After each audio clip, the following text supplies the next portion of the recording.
Hey everyone, so we are back with a new reading today. So this reading is going to be what would they say to you if they could talk to you, or what would they say, if they were being honest and everything. So yeah, just tune into the energies. I decided to do kind of a spring theme just because I'm still in a super spring vibe. If you like the aesthetic of this, check out my other spring videos that I've made, but I was just feeling like getting a little greenery and some, pastels and some flowers.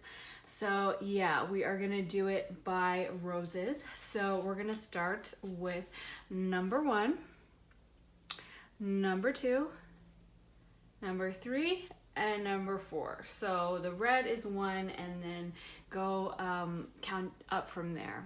But yeah, I'm gonna be quiet now and just let you tune in.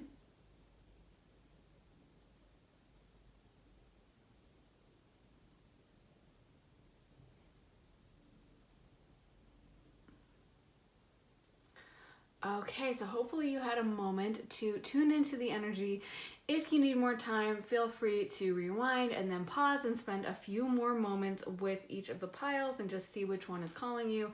I always say if one isn't directly calling me, which I always find those are the most accurate readings when I'm already like drawn like a magnet to one pile. But if one isn't coming immediately to mind, you can always close your eyes and ask for a color, or open your eyes and see which one your eyes automatically go to, but hopefully you feel some kind of a pull in the right direction. So let's jump into pile 1. Hello, my lovely pile 1. So this is going to be your reading if you picked this red rose. So let's get into it and see what your person would say to you if he could talk to you, or if they could talk to you. So let's see what they have to say. What would pile 1's person say to them? What would pile 1's person say to them? If they could speak to them, what would pile 1's person say to them?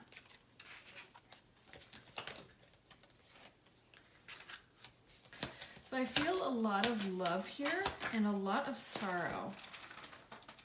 Yep, we got the 8 of Cups reversed. So far we have Queen of Pentacles, 6 of Swords, the Ace of Cups, and the 8 of Cups reversed, and also the 7 of Cups. So yeah, this person is thinking about you a lot. First of all, they have a lot of sexual attraction for you. Just checking to make sure this thing is still recording, because I had so many issues in the past few readings for some reason with my technology, but we're good. So yeah, this person has so much sexual energy and attraction for you, and a lot of emotion for you. I actually can feel a lot of sorrow in my heart. I feel like this is someone who is feeling a lot of regret, a lot of pain. I feel like this is someone who's at the point of like making the decision where they're kind of regretting it. Like, when you first do something bad, like kind of like when you're a little kid, like I'm seeing a little kid getting into like the cookie jar or something like that, and they're kind of like running around giddy, kind of like, ha ha ha, I got into the cookie jar kind of a thing. And then it's like their mom comes and the mom is like, what are you doing? And then there's like this panic. And then maybe some defiance, like, it wasn't me, or like, well, I wanted the cookies, so yeah, I should be able to eat cookies. And then, mom says maybe like, okay, well then if you're full on cookies, no dinner. And then there's like the anger. And then after all those stages, finally there's the kind of sadness and sulking. I'm feeling a lot of sulking energy. Like that word keeps coming to mind. Almost like someone that knows they did something wrong, but doesn't want it to be pointed out, and is like almost a little angry. Like I said, I just keep seeing like a little kid who's like kind of pouting, like, but I wanted dinner, this isn't fair. But they also know, like, it's starting to dawn on them, like, oh, maybe it wasn't the smartest choice for me to eat all the cookies, because now I have to go to bed early and I don't get dinner. So it's like that kind of a thing where they were at first, I feel like, maybe a little in denial or even defiant towards themselves about, like, I didn't do anything wrong, or like kind of just telling themselves that, yeah, like, so we got the 5 of the Five of Swords. I keep blanking on like the swords for some reason today, but so I feel like at first it was like this he kind of energy, like kind of laughing and kind of feeling like they got away with something, kind of like feeling like they had pulled the wool over someone's eyes. I don't know if this is cheating. I feel like for some that could be that, but I'm not also getting like a direct sense of that. I feel like for some it is, but for others it's just someone who didn't take it seriously. Like, it's like, you know, I saw a meme online or a post online that was like, why do women like women will cry right after a breakup, but long term they're happier, and a guy will act like, haha, I don't care after a breakup, and then long term they'll be sad. And even if this is like gender swapped, or you're the guy asking about the girl or whatever, or you're, you know, a girl asking about a girl or whatever, I feel like this person at first was in that guy role, according to the meme, of thinking, you know, I kind of like, I don't care we're broken up. And now it's like dawning on them of like, oh yeah. So that sums it up. I mean, even if you don't know tarot, like, come on, like, you can tell what that card means. It's not a positive card, right? So 10 of Swords, this person is really going through it with regret. I feel like they're staying up at night and kind of like, oh my God, Hanged Man, like, hello. Yeah, this person is really regretting it. Okay, and we also had, so we just got the Two of Wands reversed and the Three of Wands upright. One more card for pile one. What would pile one's person say to them?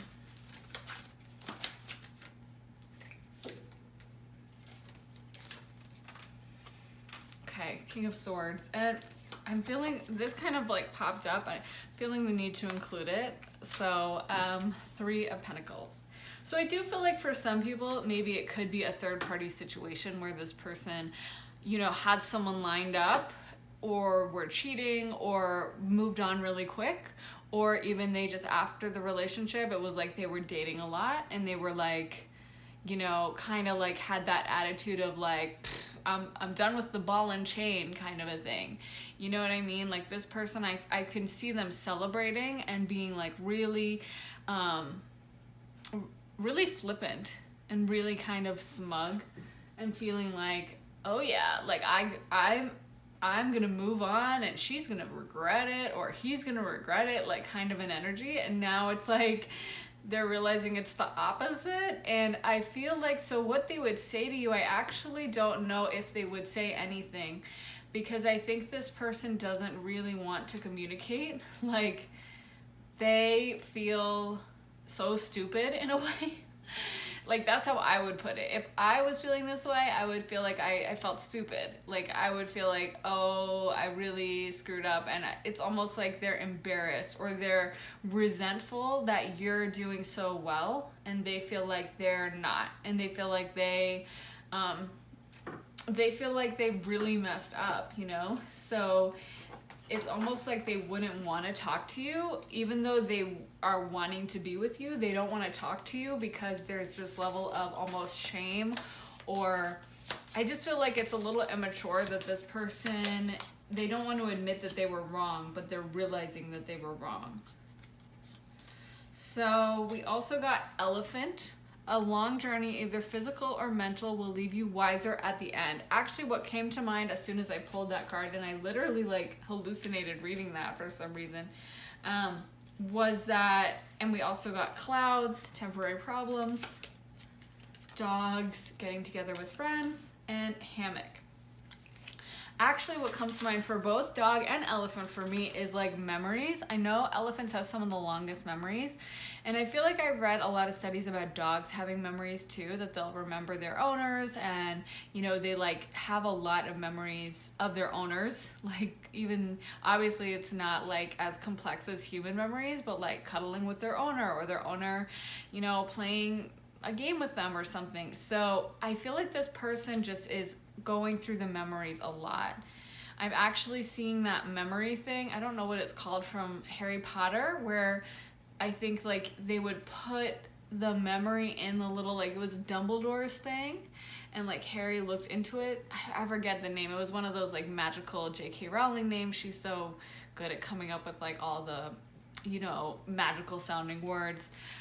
Is it a McGreeve or something? I don't know. Something, but you put your memory in it, and then you can look through other people's memory too, and it's like this big assortment of memories. And that's what I feel like this person just spends a lot of time going through the memories. And there's also this sense that I feel like they feel like this is just such a loss, because I feel like there's also this aspect where they felt like they put a lot of work into it. You know what I mean? They don't just feel like it was like, well, we met one night and we got along really well and I still really like this person, but, you know, it was one night thing, or we knew each other for a while, but, you know, I was kind of doing my own thing and oh well. Like, they feel like they put work into it. They feel like they gave their all, kind of a thing. I think that's one of the reasons they're so upset, is because it's like this feeling of loss. I'm seeing like a farmer who lost their crop. You know, that happens sometimes. I just saw this documentary about, there was this king in like ancient Ireland who was killed by his people because there was some catastrophic like event that happened to all the crops. So they had no food, because that was a big deal back then. Now we can just go to the supermarket and it's not really a big deal if like your tomato plants don't grow. But back then that was all they had. So if it was like a freak weather event or something, then, you know, that it was like death was for sure. And so it's like I'm seeing like a farmer who planted all these seeds and was like tilling the soil and did all the work and watered it and like, you know, did all the intense farm work, and it's just like something happened to wipe it out. And that's kind of how this person feels. Like, it'd be one thing if they just had a loss of like, well, I really liked this person, but, you know, only their emotions. But I feel like there's also that aspect of like, they feel like they put a lot of time into this. They feel like they put a lot of their effort into it. And you may not even feel that way. For some of you, you might be like, effort? Like, dude, you didn't step up to the plate at all. But they feel like for them, this was a lot of work, probably more work than they've ever done before. And I'm actually seeing for many of you, this person was planning, or you might, for some, even have been married, but there was this aspect of marriage that this person saw of like long-term potential. And so this is why this person is so angry. Like, they're a little mad, and like their spirit is coming through like sulking. Like, almost like they don't want to look at me, because it's like they're mad, they're kind of ashamed, they kind of feel like, I'm almost seeing like, you know, someone who goes to like a tourist location and they'll be selling like I know for me and my friend once, we were in this really big city walking down the street, and this like street vendor pulled me and my friend in, and I told my friend, like, my mom has always told me like, don't buy things off the street that's like expensive. Like, you can obviously buy small things, but, you know, just be careful, because there's a lot of scams going on. So I was like, oh, okay, cool. And she was demonstrating this hand cream that she said was like super special and rubbed off all your like blackheads or dead skin or something. And so I was like, no, I'm good, but that's really interesting, thank you. And my friend was taken in, and she ended up spending like $200 on this hand cream. And we went back to our hotel room, and I Googled it, and I was like, this is like a fake scamming hand cream.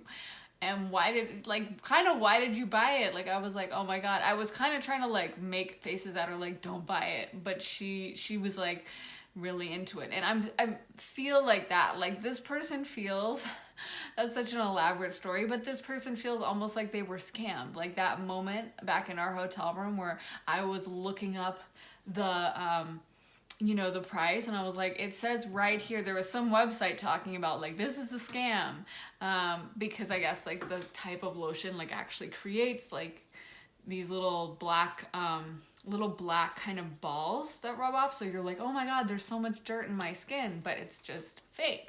So anyway, she was like, I feel like that's this person's emotion is that moment when you Google it and you realize you got scammed and that the money you spent is just wasted, and you could have bought this for like $10 online and you spent $200 on it, you know? And so there's that moment of anger and kind of like feeling stupid, feeling embarrassed that you were kind of made a fool of.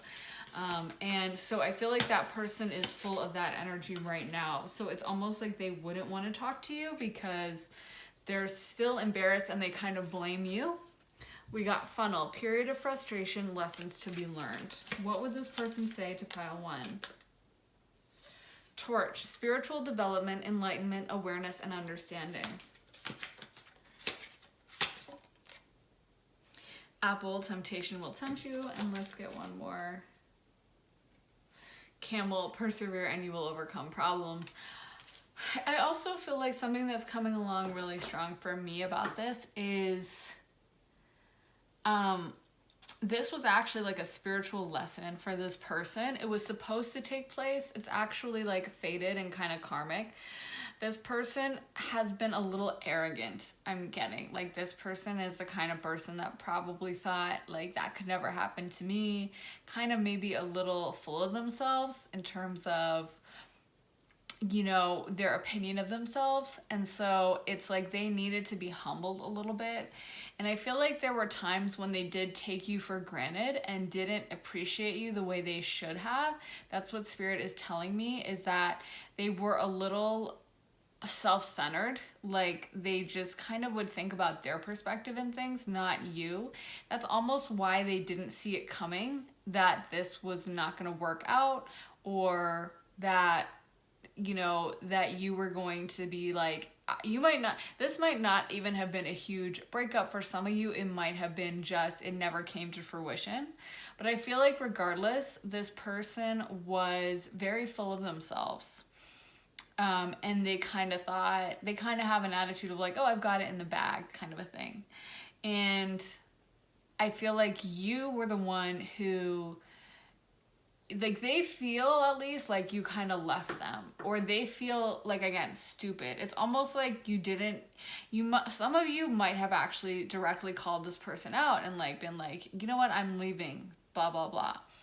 But for others, it's not even like you said all this stuff, but they feel like you did. Like, your not being with them is enough of a condemnation where it's like you don't even need to say anything else because they already feel like they're being scolded by the fact that they're not with you. I feel like they just, even if you guys were never together, which I feel like for some of you, this was like a real relationship. I'm getting that vibe for a lot of people, is that this was like a real relationship. But for others, if it never came to fruition, this person was very serious about you though. Like, they, in their mind, this was like wifey, you know what I mean? Kind of a vibe, or hubby vibe. And so that's why they're kind of upset. Like, I just watched a TV show and one of the girls on it is kind of crazy, and she was saying about the guy who was on it, and they, like, I think they had a one-night stand and they were both really intoxicated, and then he liked another girl, and she was like talking to that girl and kind of trying to guilt her out of being with the guy. Anyway, lots of drama. But and she said to him, she said something like, well, you know, when it's kind of awkward being around your ex-boyfriend. And it's like, you guys were never boyfriend and girlfriend. You guys hooked up once, you know, had a one-night stand, and then told other people, like, you know, you can't help who you're in love with. And it's like, wait a minute, you guys had one kind of drunken thing. So everyone else was like, why are you feeling that way? But this is kind of how this person was. Like, you might be like, wait a minute, it wasn't even that serious. But in their mind, as far as they were concerned, it was. They were imagining something long term. They were imagining, like, kind of like kids, and like, you can, I feel like they're kind of entitled though. Like, it's almost like what they imagined was like you cooking and cleaning and picking up after them kind of a vibe, or you doing a lot for them, or you making all the money, or whatever. It's just like, kind of like, again, I feel like this person's a little self-centered, where they just kind of figured like, well, we're gonna end up together because I want this person. And it's not like they factored in well, I probably need to be on my best behavior, or I probably need to, you know, really do a good job and be super polite and be super respectful and charm this person. It was just like, they were like, well, I'm sure they'll go for me. And I feel like they didn't put a lot of effort in that they were supposed to, which is why it's so funny that they kind of expected you to be like doing so much. And this is where I also think it's like sulky energy, where I feel like this person, I don't know, but I kind of feel like they were catered to a lot as a child or something. Like maybe they had a mom who was like overbearing and would like pick up after them and like do everything for them, or they just have like an entitled like princessy or prince vibe, where it's like they think they kind of like deserve the best, but they're not willing to put the equal effort in, you know? So I think that's why they're sulking, is that they didn't see it coming. They never expected that. I feel like they always thought that as soon as they were into someone and serious about someone, that they could have that person. And it's like they always thought that they were kind of like the prize. And see, I'm getting Seahorse, family matters. I do feel like someone in this person's family somehow has given them the attitude that they are like perfect. I'm hearing like, you're a king. This person might be referred to as like a king by their family members, or a queen or something, where it's just like they've been given this idea by their family that they are like the absolute biggest prize ever, and anyone would be so lucky to be with them. And of course, it's really a good thing to have high self-esteem, but that becomes different when it's like entitlement, and when it's like, oh, I don't need to put in any work, or when you think you're the queen or the king and everyone else is like a servant, you know? If like, I'm fine with someone being a king or a queen if we're all kings and queens, if we're all leaning into our dignity. But if only you or certain people get to be the king and queen and everyone else is the peasant, I have an issue with that. And I feel like that was the case here. This person, I feel like their family is making them feel like they are just like better than everyone else. And so that's why I think they had always felt like if they were to get, if they were to fall in love, it was like anyone would be lucky to have them. It would be, you know, super easy for them to have that kind of relationship. So when they felt strongly about you, it's almost like they didn't put the effort in that they were supposed to. We got Ram, a stubborn, aggressive person. But what would this person say to pile one? Because I do think this person seems stubborn, but Nest, an emotionally secure, loving family is important to you. Okay, so what I'm getting from this person, and I'm going to put it through my lens because I'm getting kind of annoyed, to be honest, because they're telling me stuff like, well, it's their loss. Like, that's what they're telling me. They're telling me stuff like, this person is going to really regret it, or this person like doesn't even realize, or they may be happy now, but later they're going to be upset. And it's like, no. I feel like their spirit guides are telling me like, don't even listen. It's like, you know, when you have a really drunk friend and you're out at like a bar or something, at least some of my friends are a little crazy like this, but one of your friends will like get aggressive with someone for some random reason. You know, people who drink and they suddenly become aggressive. So I have had friends who will like go up to like the bartender or just a random person at the club and be like, those shoes are really ugly, or something crazy. And you're like, what are you doing? Like, are you kidding me? Or they'll be like, they'll just start like an argument over nothing, you know, or they'll be like, or like maybe you know the people. And instead of them being cool, if they don't like the person, they won't hide it, and they won't be like, oh, hey, it's nice to see you anyway. If you meet up with someone and they're not really a fan of the person, they'll like call them out and be like, oh my God, you're late again? Wow, you're always late. What's your problem? And you're like, what are you doing? Like, keep it calm. I feel like it's almost like you're telling the person, like, don't even pay attention. They're just drunk. They don't mean it. Just ignore it. And that's like what their spirit guides are telling me about them, is like, just don't, oh my God, don't even, like, because it's like they're right now so upset and so hurt that they're trying to like make you hurt too. And at least in their perspective, they don't feel like you're hurting as much as they're hurting. So what they would say to you is something like, I'm doing great.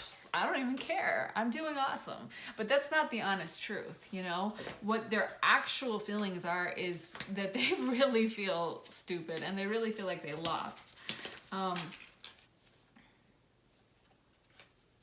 Let's see what else we got. We got man, dealings or relationship with a man. So I do feel like for most of you, you're asking about a male energy. Tankard, celebration, fun, enjoyment. I think that goes back to my metaphor where like this person is just, it's like they're so, like it's like the way they would talk to you is like my really aggressive drunk friend who just decides to start fights with people for some unknown reason. And it's like you just have to know when they're in that mode and you have to kind of steer them away and be like, don't listen. And if after they talk to someone, come up to them and be like, no, just please don't take it seriously. I am so sorry. And that's kind of what their spirit guides are saying. This person is a little delirious with like the pain and the hurt. And so they're trying to kind of cover up for themselves. So we also got scales, keep your life in balance. I feel like for some of you, this could be an actual divorce or something. Or there's that energy again of them wanting to get married. But I do feel like for some, not all, this could be like an actual divorce situation. Or they're like involved with the law somehow with like maybe they are a lawyer or they somehow have run-ins with the law or something. But I also feel like this person just feels like it's not fair. That's what they're kind of saying is like, it's not fair what happened. It's like they're mad because they wanted to be like the prize. They wanted to be the one that was like riding off into the sunset and having, you know, you be like, oh God, come back. And instead it was the opposite. You were the one who was like, okay, bye. At least that's how they feel. And they're the ones kind of crying. What would this person say to pile one? What would this person say to pile one? What would this person say to pile one? One card at a time, please. Dating reversed. What would this person say to pile one, please? Reparenting yourself. What would this person say to pile one, please? Emotional freedom reversed. Spiritual maturity reversed. Wow. So, yeah. What would this person say to pile one? The gardener reversed. Any more cards? What would this person say? Okay, we got one upright. Serendipity reverse and sexual freedom.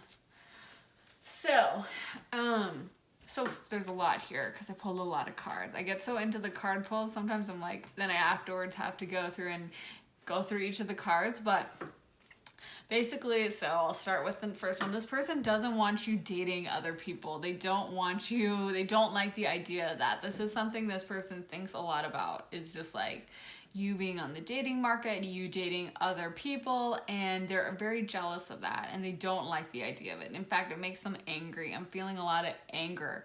I'm feeling like, how dare they? You know, like they're not the most mature person. So, this person is not like, well, I understand, I don't like it, but you know, they're trying to find a partner and I get it. Like, no, this person's very immature about it and feels very like mad that this is what happened. And so, yeah, they're being immature, they're getting kind of angry, and they don't want you dating other people. I feel like they do check your social media a lot just to see. It definitely really drives them crazy. They're really mad about it. They're like shouting at me about it. It's like, okay, we get it. But anyway, they don't want you dating other people. So it's upsetting to them, let's put it that way. This person, like, the emotional immaturity is coming through very strong. This person really is very immature, and I think that's why you came into their life and spirit brought you guys together, is that this person needed to go through this loss to make them realize that they need to step up a little bit and be a better person. Especially with the gardener reversed, this person just was not pulling their share in the relationship or marriage. Maybe, like, again, I for some, I really feel like this was a marriage and there's a divorce aspect, because I never usually would say marriage, but for others, I don't think it might have just been a situationship, but they weren't pulling their part. They weren't doing what they should have been doing. They weren't stepping up. The gardener especially talks about how, kind of the masculine role in the relationship needs to be really supporting the feminine role and really stepping up to the plate and really being proactive and putting themselves out there and doing the work so that the feminine can kind of blossom and go into the receptive energy.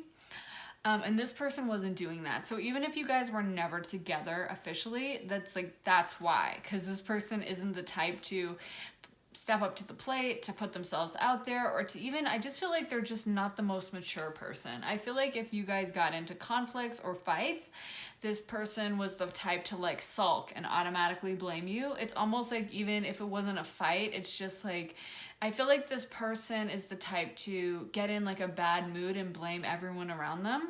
Or like again, I feel like they blame you for a lot, even if you're not aware of it. I feel like this person, they're almost childish in that sense. It's like, when a toddler doesn't get their way and they like throw a tantrum and they just can't stop. They can't stop thinking about it. Like, I had something upsetting to me happen last week, and then I was meeting up with a few friends, and I told one of my friends like about it. It was like a bad trip to the hair salon, honestly, and I really didn't like what happened to my hair at all, and I was really upset about it. But I told my friend that, and we, talked about it for 5 minutes, and I was like, I just feel like they didn't do a good job because of XYZ, and we talked about it for 5 minutes, and then I was like, okay, well, we're at this event now, like this party, and I don't want to create, I don't want to bring everyone's vibe down. So I was like, I'll just put it behind me and I'm not going to think about it. But anyway, so I just kind of vented, and then I was like, I got to move on. And that's like what a mature person does, but I feel like this person doesn't do that. It's almost like they get in a bad mood and it's like, stop, everything stops. And they're just so fixated and focused on, whatever happened. And then they'll blame people around them, or like blame you because you didn't cheer them up instantly, and so they're very immature in that sense. They're not able to take accountability and like step up to the plate and be like, okay, I got to do this. And I feel like, if they were, you guys would be together. Like that was a major roadblock for many of you, especially for those of you where this was more of a situationship or a, kind of crush situation where it never actually coalesced into an actual relationship. Like that's why, because this person wasn't able to step up and be the gardener and be the divine masculine and be the proactive one. And if you're asking about like a woman in this case, it's like same energy. Maybe it's not, that they needed to be the divine masculine, but they needed to be mature, and they needed to come and, be more proactive and kind of meet in the middle. And so I feel like this person just, it's like they had this level of entitlement and almost laziness where they expected you to do everything and things to just kind of fall into place. And this is where, again, I think it goes back to family situations where I feel like they have family members that did a lot for them where they never really had to grow up and they were able to stay in this immature energy. And now this is really the first time that they had something they wanted and it didn't happen. I'm seeing that lady, what's her name? I think Violet from Willy Wonka or Charlie and the Chocolate Factory.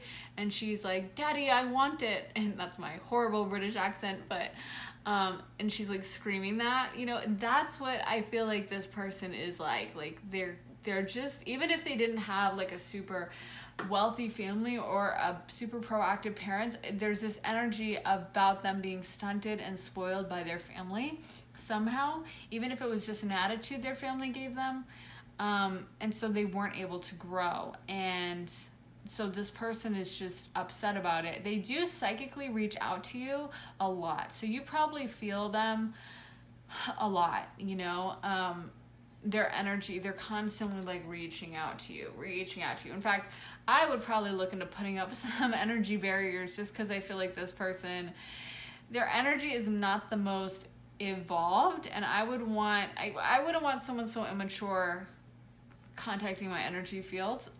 That's me personally, but that's a decision you'll have to make. You can always Google YouTube videos about how to, you know, break the energetic cords, or the is that the word? Anyway, how to break the energetic cords or whatever that connect you to someone. So if that's something you want, you can do that. But I understand if also, you know, you have to do things at your own pace, and definitely be sure that that's what you want before you cut that off, because it is it's pretty, you know, it can be pretty permanent. So you definitely want to make sure that's what you want for good. And this person is kind of dreaming that they'll like run into you someday, but I feel like, again, it's not gonna happen, is what I'm hearing from Spirit, because Spirit doesn't like them being so complacent and entitled. So if you guys are supposed to be together, they'd have to be the one to step up and ask you out, you know? Otherwise, Spirit's like, no, you don't get it. Because this is a lesson for them.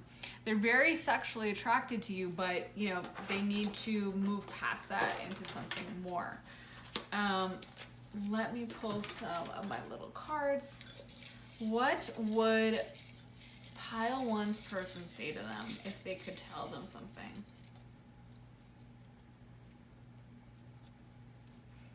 Okay, so I speak to you through music, which is, like I said, that's one of the ways that they psychically reach out to you.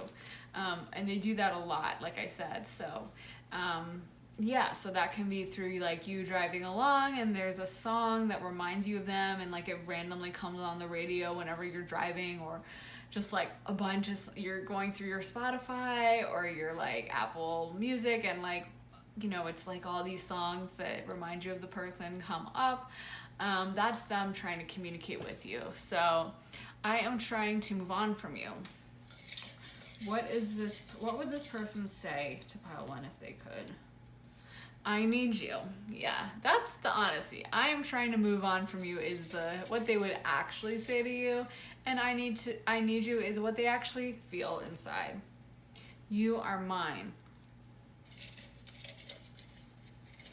What would Pile 1 say to, what will Pile 1's person say to them? Going through a lot at the moment.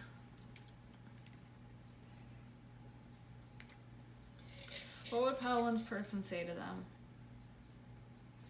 I'm not good enough for you. I think that's their higher self talking. One more for Pile 1. What would their person say to them? I feel so unworthy. So yeah, I mean, this person, I think that they, you know, they're finally coming to that point of admitting to themselves how much they cared about you, and that, you know, I feel like a lot of the stuff they told themselves was like, oh, they're just like any other person, and like, I don't care, it's not a loss, whatever. And now they're finally admitting to themselves what actually happened. So it's just, and we also got engagement. So yeah, this person was very marriage oriented. Children. I think this person is childish, but also I could definitely see them planning children, like I said. I could definitely see them planning children. So yeah, this person hasn't moved on from you, and I don't think they're going to be able to for a long time. This was a karmic relationship that came in to teach them a lesson. They were really planning something long term with you. They kind of see you as like the one. It's like I'm hearing like you're their unicorn. which I think is like this, I don't like that phrase, but it's like a phrase people use to describe like the perfect girl. And I feel like this person thought of you as like that one of a kind person. Like, I can't believe this person even exists. They're so perfect for me. So that's why they're taking this so hard.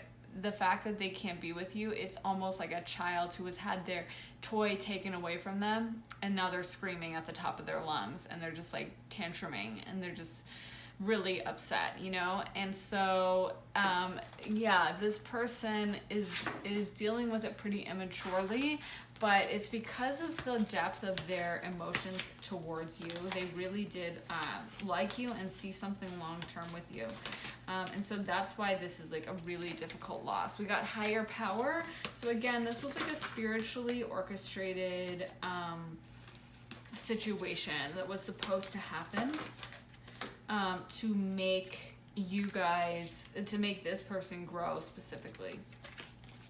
So we also got time to go. So yeah, I mean, this was supposed to kind of happen. And we got new life. I think this person, this was supposed to make both of you grow, but especially this person, it was supposed to make them grow. And it was supposed to bring them into a better stage in their life. And make them realize, I feel like right now they're kind of in that final, they're like realizing that they really had that loss and they need that time to really dwell on it so that they can react appropriately and honestly. Because I feel like for a long time they were lying to themselves and denying how they felt about you and just saying like, oh, I don't really care, I'm over it. And so they can't actually move on and have the kind of fruitful relationship that they want with you because they weren't being truthful with themselves about what it was or about their feelings or about what was going on. They just were trying to pretend like it didn't bother them, like they didn't really care, like it was no big deal. And so they couldn't move on to like an honest stage in their life because they were just, you know, lying. They weren't being honest. So they can't be honestly looking at this situation and responding appropriately if they're not being honest like that. So they needed to kind of have it hammered into them of like, you are upset, you do feel the loss, you do miss this person, so that they would finally admit it and could finally come from a place of honesty. And I feel like then once they get to that place, then they'll be able to move forward. But I don't know if many of them are actually going to get there, because I think this person is just, they have a lot of like self-defense measures where they kind of have this narrative. They'll tell themselves like, well, she wasn't good enough for me anyway, or she never understood me anyway, or like, you know, I'm gonna get someone way hotter or something like that. Like they tell themselves these stories that they don't believe to make themselves feel better. Let me get some astro dice to see what kind of signs we have. Can you give us some signs for pile 1? Some astrological information for pile 1. So we got Mercury. Oh, we don't want that. We got 4th house. That's Cancer. And we got Aries. So that's kind of an interesting collection. So 4th house, like I said, oh yeah, this goes to like what we kept talking about. 4th house is really the house of family.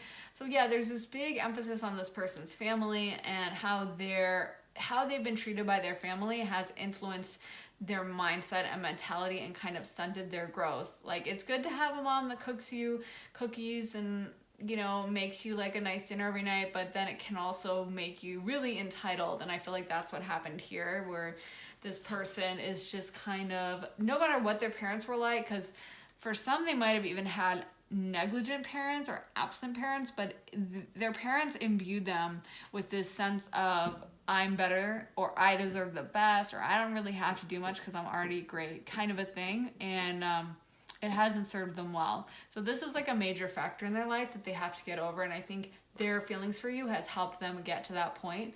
Then we have Mercury, communication. So I do think this person wants to communicate with you, you know, but I also think this person's very entitled and they would like want you to be the one to reach out to them. They're not willing to take that first step. And it's almost like even if you did reach out to them, they'd be like, they'd be like, well, are you sorry? Like they would try to act cool. They're just in this very mature mentality of like a very, almost like a young person, of like almost like a tween or something, where they're not able to be like, okay, let's be honest and real and mature about this. And then we got Aries. Aries is the first sign of the zodiac, and it's all about the self. It's all about, kind of being alone a little bit and thinking about yourself. And it can be a very positive sign. We need all 12 signs of the zodiac. So Aries energy is so great for so many things. I think the sun is exalted in Aries. I think. Don't at me you can at me if that's wrong, but I mean, Aries is great in so many placements. I really like Aries. I have some Aries in my chart, so I'm not trying to come for Aries, but I think what it means for in this reading is that this person is very selfish, and it's not really how it should be. Like, again, it's totally fine to have Aries energy. I love Aries, so Aries can be so much fun. There's so many great things about Aries, but you need to have like a balance between being self-oriented and also, especially in a relationship, focusing on the other person. It can't just be all about yourself. So I think in this context, they're not like attacking Aries, but they're saying that this person just needs to look outside of themselves a little bit, and this is where this person is failing.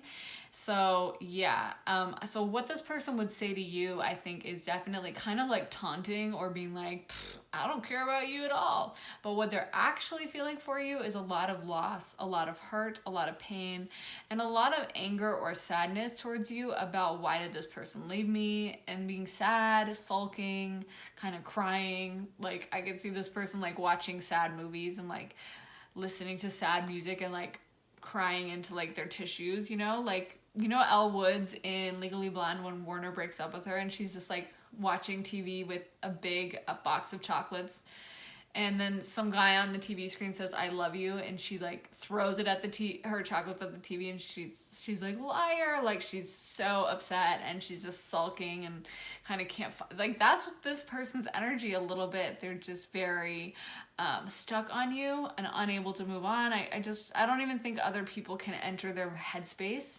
even if it's been a while. They're always comparing everyone to you, but they're not really willing to take responsibility and move to a place of being mature about it, and move to a place of accepting their part in it, and not just blaming you and acting like they were like some innocent victim that just didn't do anything in it, like they're a little immature. So yeah, I hope this person can grow up a little, but right now their energy is a little immature, but their feelings for you are very deep and very real. And they definitely thought of you as the one. I definitely think they thought about marriage or like long-term, like wifey material is what I'm hearing. So this person was definitely thinking of you as like a long-term partner kind of a thing. And I think that's why they're so upset. So I hope that helped you guys. I do want to ask you if you have any ideas for other readings, like stuff that you'd like to know about this person, late night thoughts, or maybe, you want to know about career or something. Leave it in the comments, because I am looking to help you guys. So I am happy to do any kind of, idea of a reading you want, but just make sure it's general enough for everyone to enjoy. And yeah, so make sure to like and subscribe. If it resonated, please leave it in the comments, because I love hearing your stories. And I will be back very soon with a new video, so make sure you're subbed if you want to see that. And I will see you guys next time. Hope you have an amazing spring day if it's spring in your hemisphere. And for everyone, have an amazing like fall day, I think. But yeah, okay. So I will see you guys next video. Bye. Hey Pal 2, so this is going to be your reading. You guys have this beautiful white rose, very pure, love that. So let's get into your reading and see what your person would say to you if they could talk to you. So first I'm going to shuffle really quick. Don't mind the noise. Let me do it one more time. Okay, so whoa, I'm already feeling some emotions coming through.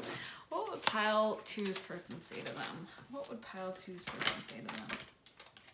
What would pile 2's person say to them? What would pile two's person say to them? Oh God, I'm already getting this vibe, so it doesn't surprise me that I got those cards. Wow. This person really likes you, okay? You kind of think you're like amazing, actually.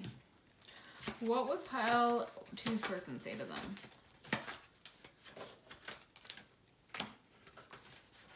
What would pile Oh my God. Okay, could they... Wow.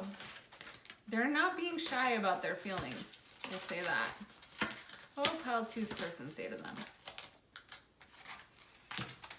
Wow, there's so much coming through already. What would pile two's person say to them if they could speak to them? Oh my God. Got the King of Wands and the Queen of Wands next to each other. What would pile two's person say to them? What would pile two's person say to them? If they could say anything to them, what would pile two's person? Wow, the Star. Okay, that doesn't surprise me. One more card for pile two, the White Rose. What would pile two's person say to them? If they could say anything, what would they say? One more. Justice. Okay. I saw that while shuffling and I was wondering if I should pull it out, but that makes sense. Okay. So this person likes you a lot. They are coming through strong with that.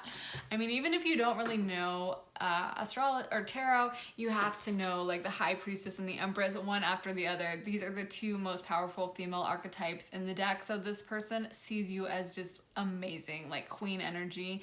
They also see you as so powerful and just like incredible. They see you as the star, like it's almost like they see you as like a celebrity. Like they are like so like in awe of you, kind of. I'm hearing like, I can't believe this person is talking to me. I can't believe this person would even like, it's not even like, I feel like it's not that you're like falling all over yourself to be around them, but they can't even believe that you would like look in their direction. That's how like impressed they are with you. Their feelings for you are really deep. We got the Lovers, which is like kind of like the soulmate card. So this person's feelings are very real for you, you know? And I'm also hearing they want you to know that like no one else will compare to you. I feel like you think that there's someone else in the picture kind of a thing, or you get insecure about like other people, or there's some situation where maybe you are like convinced that they are with someone else or that they like someone else, and they're saying no, I'm not. No, I think you're the only one I see. Like I want you to know that. They want you to know that they even if they're like around someone else, or even if they were to date someone else, you would always be in their minds. Like you're their everything. And they're like so excited about the idea of being with you. Like you also make them feel like a king when they're around you, but you're like the one in charge. Like they're the king, but you're the empress. You're the more powerful one, you know? But their feelings for you are so strong, and they really have so much respect for you and just admiration for you. Like they're just so excited by you in every way possible, and they also feel like you guys fit together. Like you guys are supposed to be together. I'm hearing we're a good match. Like it's like they're telling me that, like, oh my God, we're a great match. We're supposed to be together. Like you should just see us. We're like the perfect couple. That's what this person's kind of telling me.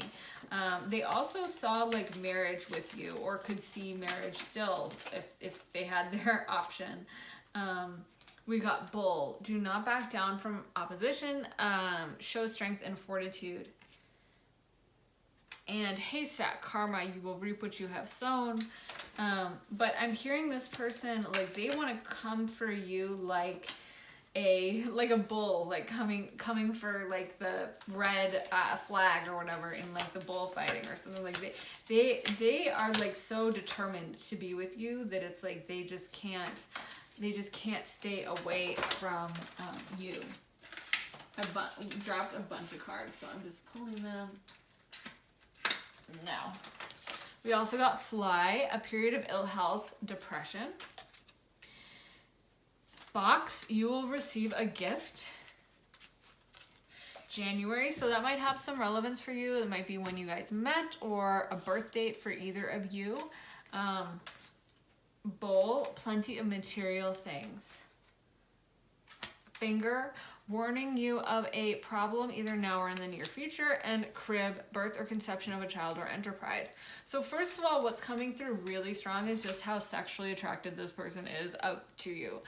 Feeling for a lot of you that you're like a girl and this is a guy, although it also could be another woman or like, you know, like a lesbian relationship, or it also could be a man, but this person's very obsessed with your genitals, and I'm getting a lot of hearing about the female genitals in particular. So, you know, vaginas, like, it's like this person, I feel like, fantasizes about your vagina, excuse my French, and I'm sorry if there's anyone young watching this, but this person thinks about like your vagina a lot, and if you're a guy asking about it, they think about your, you know, penis a lot, but they are very obsessed with your genitals, and they would love to like go down on you.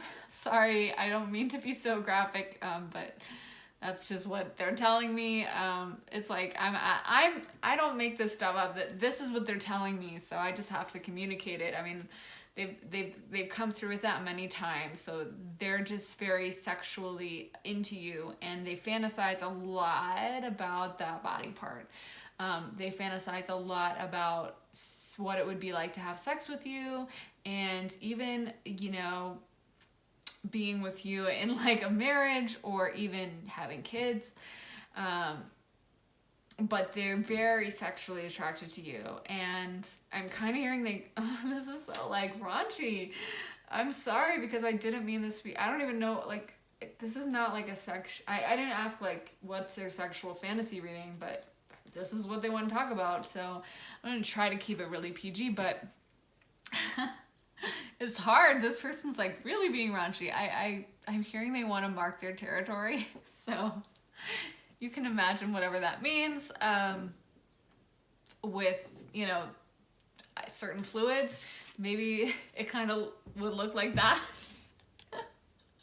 Not to be totally gross, but that's something this person really like is dreaming about, and they really want to like sexually, you know, mark their territory is how I can put it. So if you guys want to see an 18 plus fantasy reading, leave it in the comments, because I'm trying to keep these kind of PG. So as much as this person wants to talk about all this, I can't give too much, because, you know, I try to keep these PG unless it's like an 18 plus reading. So if you want to see more, leave it in the comments that you would love to see like a 18 plus, what's their sexual fantasy, or what are their late night thoughts kind of reading.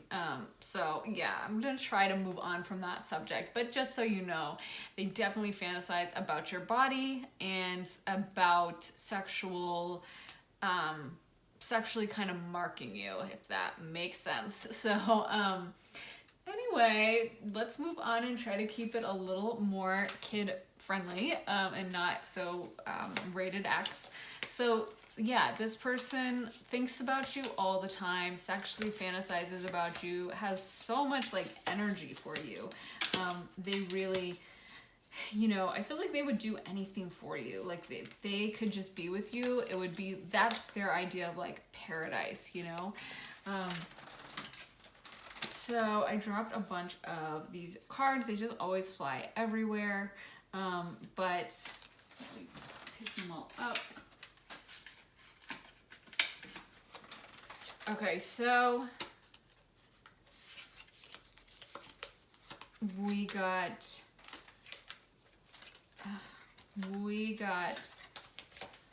rat, someone working against you or behind your back.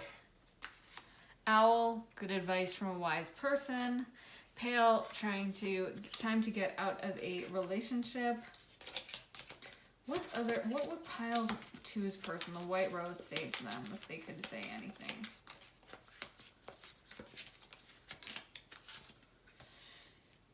Tent, temporary situation. Whale, great worry over nothing.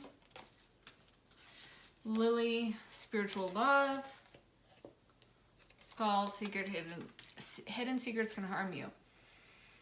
Oh my God, they won't stop talking about sexual stuff, and it's just coming through so much. I already told them, like, we can't talk about the sexual stuff, but that's all they're talking about. They're just saying that they're so sexually attracted to you. They want you to know that. They kind of want you to feel or see their sexual level of attraction. Like, not to be gross, but you know, like, this is so disgusting, but you know when, like, a guy, like, you know, like, these nasty, like, perverts will get arrested for flashing, like, someone, and you're like, what in the world is wrong with you that you would, like, flash just a random passerby or something? And I think they'll talk to them and they'll be like, well, I wanted this person to know that I don't know, that this is how I look or something. And I feel like that's the case. Not that this person is a flasher, but they want you to know how attracted they are to you. They want you to see or feel their attraction. It's like they want you to think of them as a sexual person. They have so much sexual attraction to you. I'm hearing it's like overflowing. It's like they probably think of you in that way sexually, if you know what I mean, every night kind of a thing. Like it's like a ritual for them. They love to think of you in a sexual way. They have so many sexual fantasies about you. I'm hearing like no one can do it for them the way you can. Hey guys, sorry about that. I got interrupted and it ended up being way longer than I thought. It was a couple hours, so hopefully the flowers aren't too wilted. But let's get back into your reading. Sometimes I think actually the interruptions can help because it brings kind of like a new energy and kind of resets it so you can get in even more kind of information and not just like the same mode.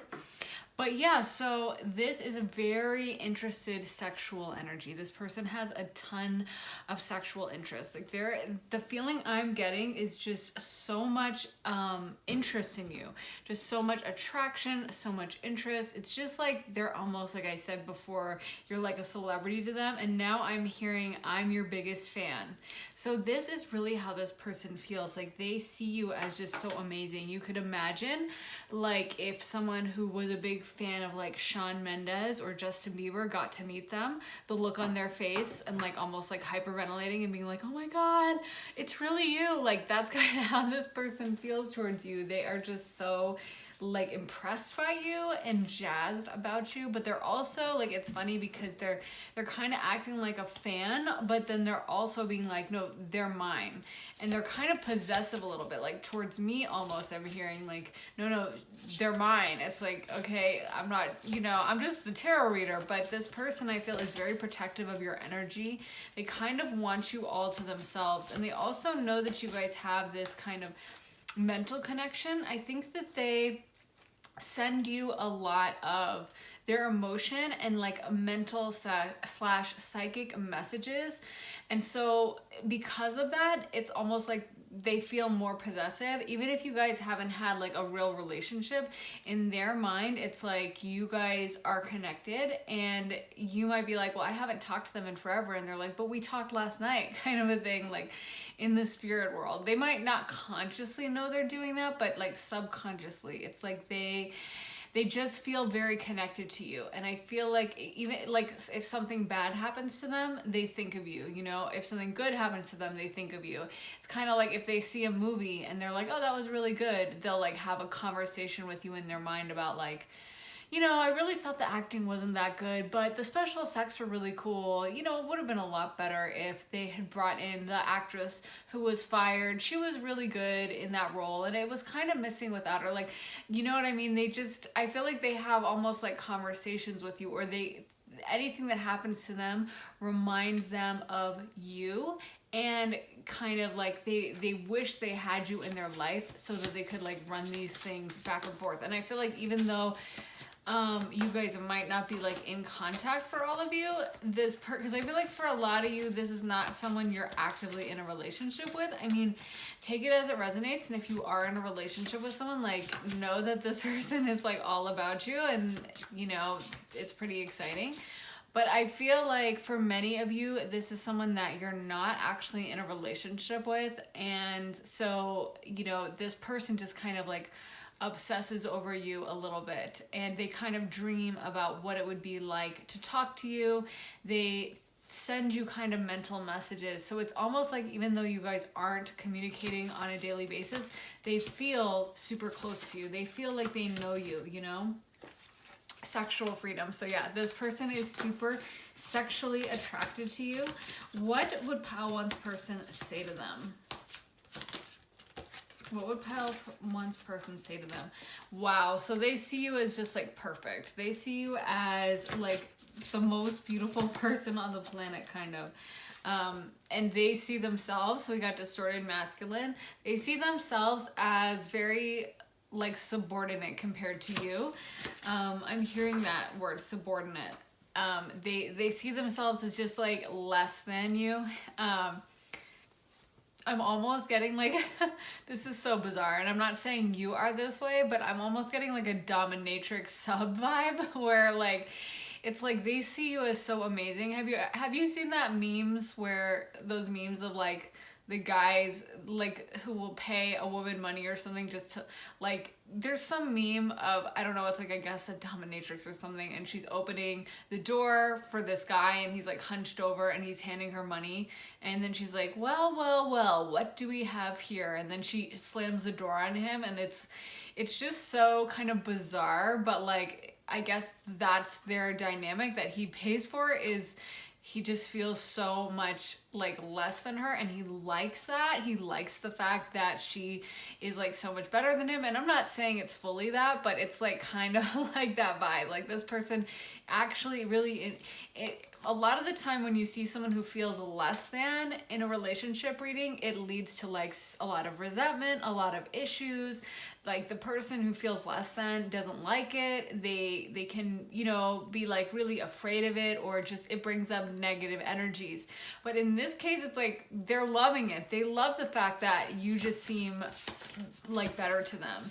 In fact, they're telling me she's out of my league. So it's like they kind of really like, I think that's a movie title, She's Out of My League. So it's like they like the fact that you kind of like, in their mind, you're also like the spotlight. So we also got reparenting yourself. I'm not sure what that is. I'll ask Spirit, what is that? What does that mean? Can you guys clarify for us? But they, yeah, it's like, I feel like they see you as like having so many options. They almost see you as someone who could date like a model or a, you know, billionaire or something like that, like a movie star.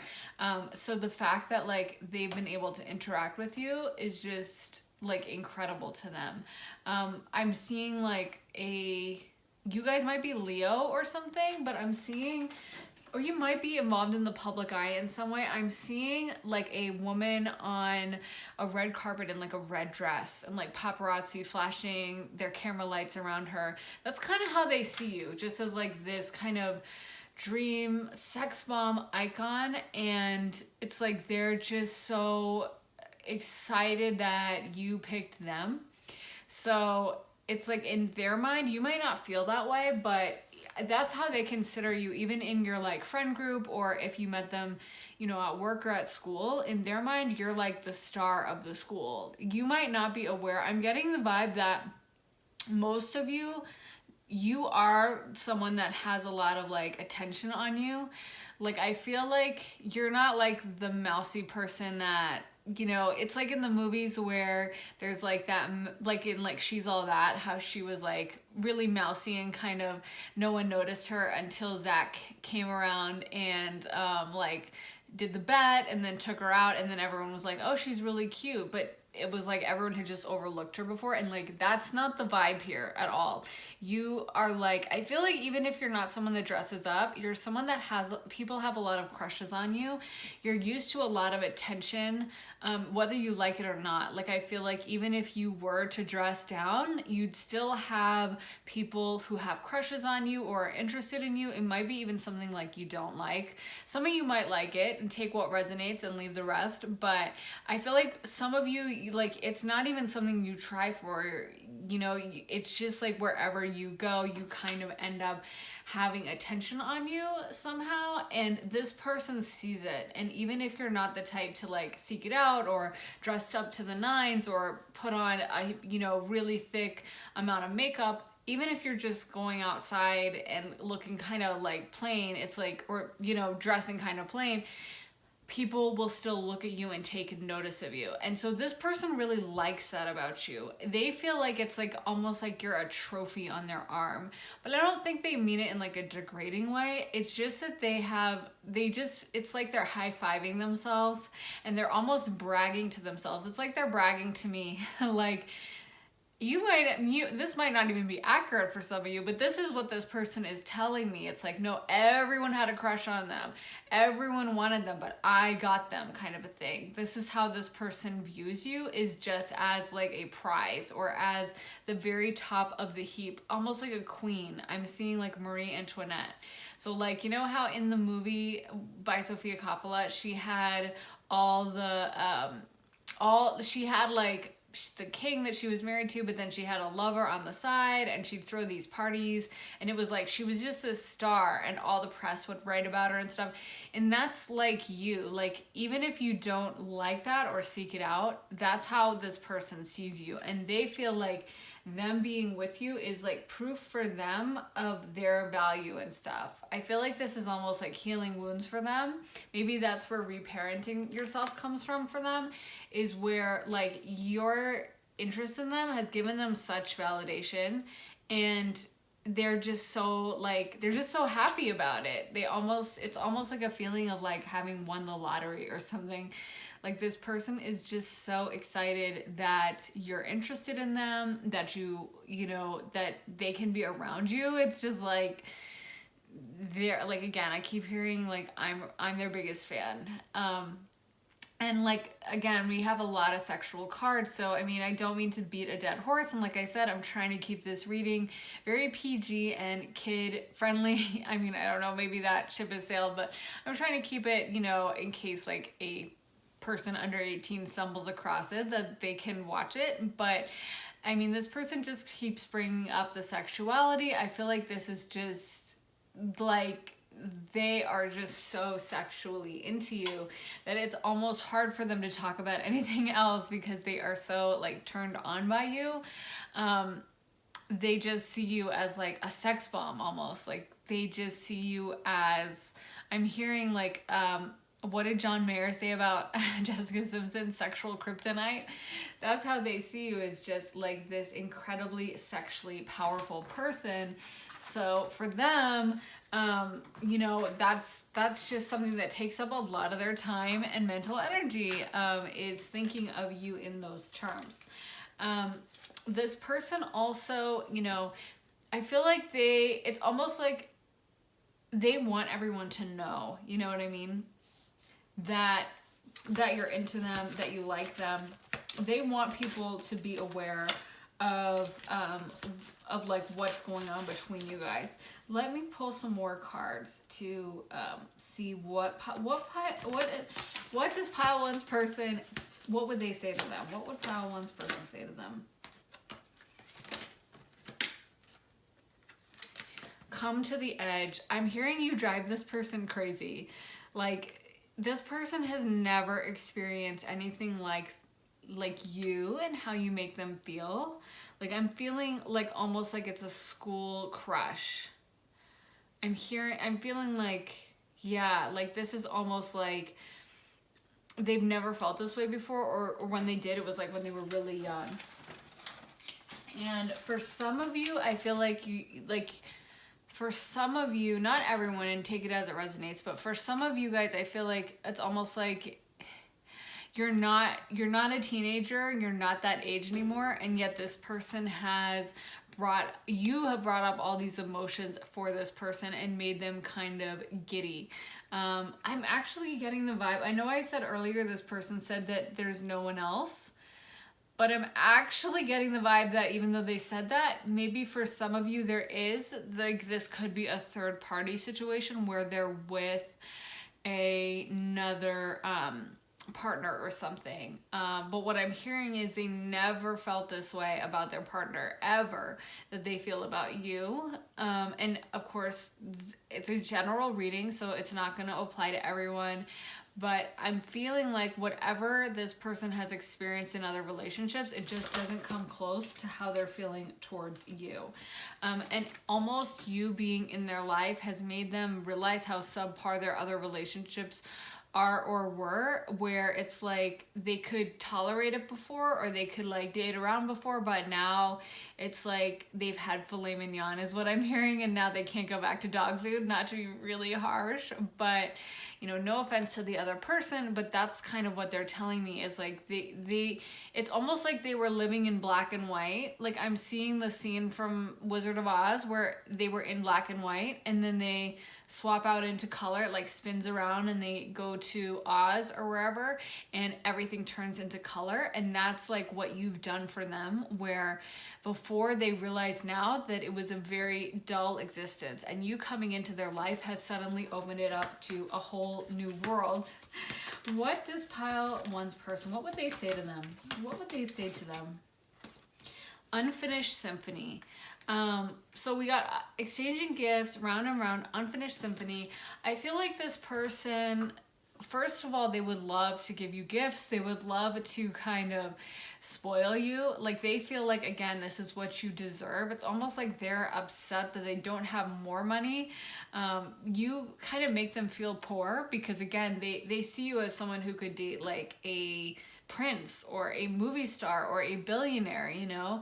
I'm hearing like a Saudi prince. they keep saying that's kind of who they would see you with, you know. So I don't know why I keep hearing that, but that's kind of the level they see you with. So they're kind of, it's like suddenly whatever they had going on just seems a lot less impressive to them. They now suddenly are like, oh, I wish I had invested my money in this. I wish I had saved this. I wish I had done this. Could I sell this? Could I? Because they want to give you the gifts. They want to be on your level, and they're kind of convinced that like you won't be satisfied with them unless they're able to do this stuff.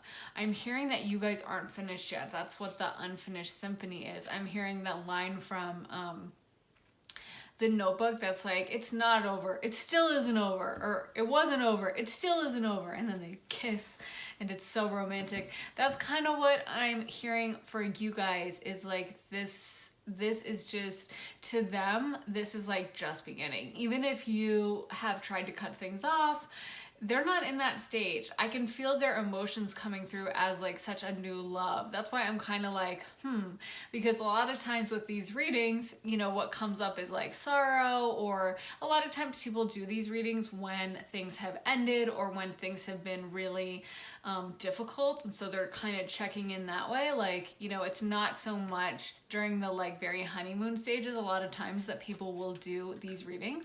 I mean, you know, I could be wrong, but that's what a lot of times comes up. And so it's interesting because I don't feel that way at all. This is like the energy of someone who, it's almost like you just met them and you're like in the honeymoon phase and it's just like incredible. And so maybe you just met this person. And you're just asking about them as like a crush. And if you're asking about it in that sense, this person is really, really into you. If you're asking about it, because I feel like, again, it's a general reading, so I think it's both in this group. But I think that if you're asking about it and there's been some kind of ending, it's almost like this person hasn't heard it or doesn't observe it or doesn't receive it. I'm hearing, I refuse to accept that. Like, no, I just won't do it. Nope, sorry.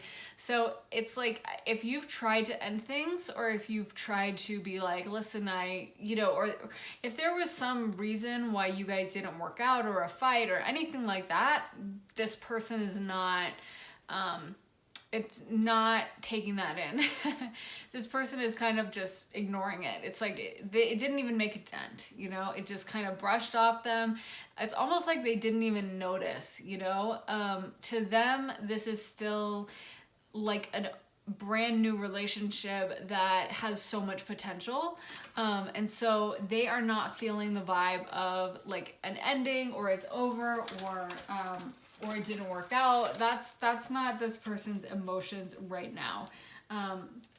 So yeah, this person, once again, you got flexible. Again, I just feel like this person, I mean, all they'll talk about and chop wood, which I'm actually getting another sexual vibe. I just feel like they won't stop talking about sex. It's kind of like a little scandalous. I mean, I am trying to do a PG reading, and this person is like trying to turn it into like playboy or something. It's like, oh my God, can you just calm down? But this person is so sexually into you that it's almost like they can't focus on anything else. It's like trying to talk to someone who has like ADHD. I have ADHD, so not trying to come for anyone with ADHD, but it's like, you know, they're just so distracted. They keep going back to the sex. They're just so sexually enthralled and like obsessive about you. They're just really into you sexually, and I think that they just spend a lot of time thinking about that and fantasizing about that. So what would pile one's person say to them? What would pile one's person say to them? If they could say anything, what would pile one's person say to them? Reconciliation. What would pile one's person say to them?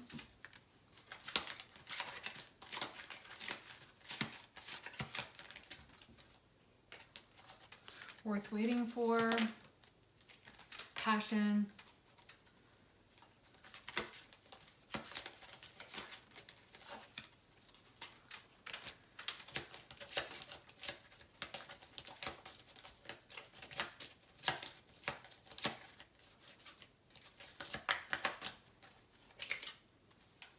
Unrequited love, upside down.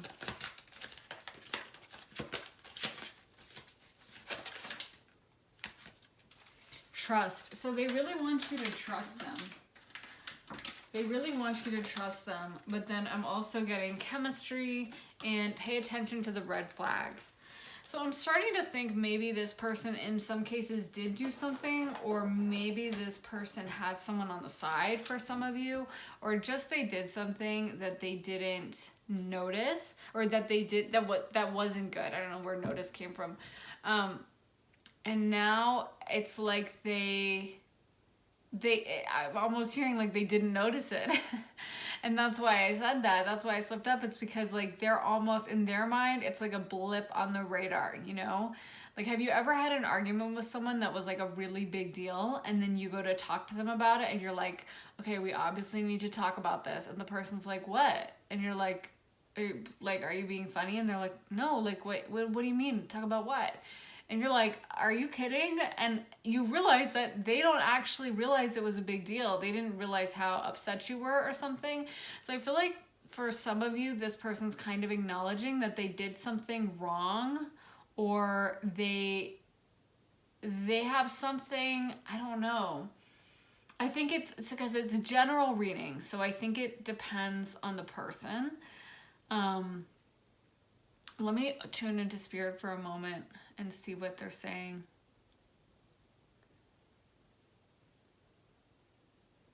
Yeah, I'm feeling like for some of you guys, this person was in a relationship or something like that, or had other girls around them, or wasn't willing to like lock it down with you, or there was some kind of a third party. And of course it could be a woman with guys or whatever. Change the genders however you need. But yeah, so I feel like for some of you, this person was like involved with someone else somehow, and it's almost like they didn't want to tell me at first, because again, they keep trying to minimize it and be like, no, it's not a big deal, it wasn't anything. But it's like, well, wait a minute, it was a big deal if you know, if this is something that actually happened. And they're like, maybe, like it's kind of like when you get a story from like a little kid, and at first they're like, yeah, like my mom's mad at me for eating the cookies. And you're like, did you eat the cookies? And they're like, no, not at all. Like, no, I mean, you know, maybe one cookie, or, well, I mean, it might've been two, but, I guess it was a few, you know. Okay, so we ate the whole jar, but it wasn't a big deal. Like, it's kind of like that, where I'm like trying to tease out from them, like, wait, is this something that really happened? But they keep being like, it's not a big deal. Like, to them, it's real. It's not that they're I feel like they're trying to hide it a little bit. They are being dishonest in that sense, where they're not being fully forthright about what happened, because it's almost like they know you're going to be upset and they don't want you to be upset. And in their mind, it truly wasn't a big deal. And that's kind of what they want you to realize. Like, I'm almost hearing like the other stuff is irrelevant. The only thing that matters is the connection you have with this person. So they feel like the thing that you guys have is so much more important than anyone else or any other parties. And it's almost like a waste of time. Like, why would we talk about other parties when we could be having sex or talking about each other or having sex or maybe having sex? Like, this person is just so focused on sex, but they, you know, they want you to know that even if they are with other people, it's almost like it just doesn't matter to them. Kind of like someone can sometimes be a playboy, but they're still always going after, like, they only really care about one girl. Kind of a vibe.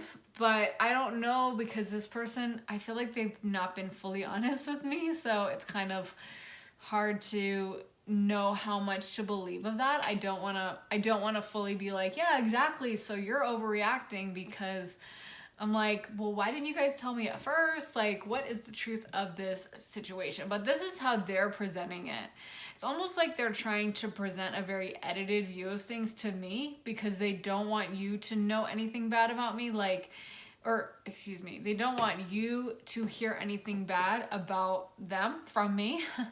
So they are trying to, like, kind of win me over, but not because they care about me, just because they don't want you hearing anything that would, like, put them in a bad light, if that makes sense. So it's like they don't really care what anyone else thinks, but they're not being honest with me because they care what you think, kind of a thing. And they don't want you to be, like, put off from them. And so they just have so much, like, attraction for you. They really feel like almost like a groupie or like your biggest fan, because this person is just so in awe of you, so amazed by you, and they really feel so blessed to be, like, in your presence. I feel like you've opened up a new world for them. And even if they are with someone else, it's like they're constantly thinking of you, even if they're with the person, you know? I feel like this person is not the most responsible, and they didn't really they're not really like a planner. They didn't really hash things out in their life of, like, I'm definitely gonna go to step A and then step B. They're not super responsible in that sense. So it's almost like if you guys didn't work out and you were hoping for that, just know that if you guys didn't work out, it's not because this person didn't desire it. It's because I think this person still has a very kind of youthful, disorganized energy, and it's like they're not at the point of being able to, like, make those sacrifices. And honestly, I think also in their mind, you guys are still, like, totally good. Like, they feel like you guys should just be able to, like, have sex tomorrow, and if you were down, they're down, and they would have a place lined up and they would get it, you know. There would be no, like, hesitation. They don't want to focus on any of the bad situation you guys have or any of your upset feelings, because to them it's all a distraction. They really feel so attracted to you, so drawn to you. It's like they've never felt this way about anyone, and you've kind of shown them what a level of desire can be. I feel like this person, it's not that they were like a nun or a monk before and they were never sexually attracted to anyone. I definitely think they were sexually attracted to people before you, but never like they were or they are to you. So it's just brought them to something totally new. So what else would pile one's person say to them? What are some final messages from pile one's person from pile two's person to them? The white rose. What are the messages from pile two's person to them? Okay. We got, I speak to you through music. So again, this person, and you do have a psychic connection, so I'm not surprised that they speak to you through music. So it might be something where, like, you're driving along on the radio and the songs that remind you of them suddenly start coming on the radio or on your Spotify playlist or Apple Music or what have you. And so it's just you know, or like I feel like this person probably and you have a very psychic connection in like a lot of ways. And this person, like I said, anything that happens, they want to talk to you, they want to speak to you. They really want to be in contact with you. I do think it's like, it's not even sexual, it's also like just a lot. They want to talk to you. They kind of like enjoy your company and enjoy your presence, and they would love for people to see you guys hanging out together. They would love to go out to like just the movies with you and have everyone see you guys buying a ticket together and them putting their arm around you and them like buying you popcorn, and you know what I mean? Like they would love it. They would love all the mushy stuff. They would be like happy if you guys like fed each other popcorn in public and like giggled and made out like in front of everyone. Like they're all about the PDA for you. This is where I also think if there is a third party situation, it gets tricky, where it's like they want that, but they know they can't do that, and they kind of have to keep it a secret. And again, I think there's others where it's not a third party, but I don't know. I mean, so in that case, I just think this person really wants to show you off. What does pile two's person, what would they say to them? I dream about you. So I'm not surprised, because I don't think this person's ever felt this way about anyone before they met you. You are my wildest dream. So there's a lot of messages about dreams. I just think this person, I'm hearing, I think I dreamed you into life from, I think, Savage Garden. It's like a blast from the past. But I think this person, they literally, like, if they could make a doll or something, or make like a perfect idea of what they would have their partner look like, it would look exactly like you. I'm hearing to them, you're like Barbie. Like you look like Barbie to them. You just look like their sexual desire, or like perfect ideal. No one could ever compare to you. This is funny. I'm hearing you are so beautiful, and to me, you are perfect. Wow. So yeah, they just see you as perfect. Like I said, it's just so like skewed to them. You're just so amazing. I'm also hearing they would simp for you.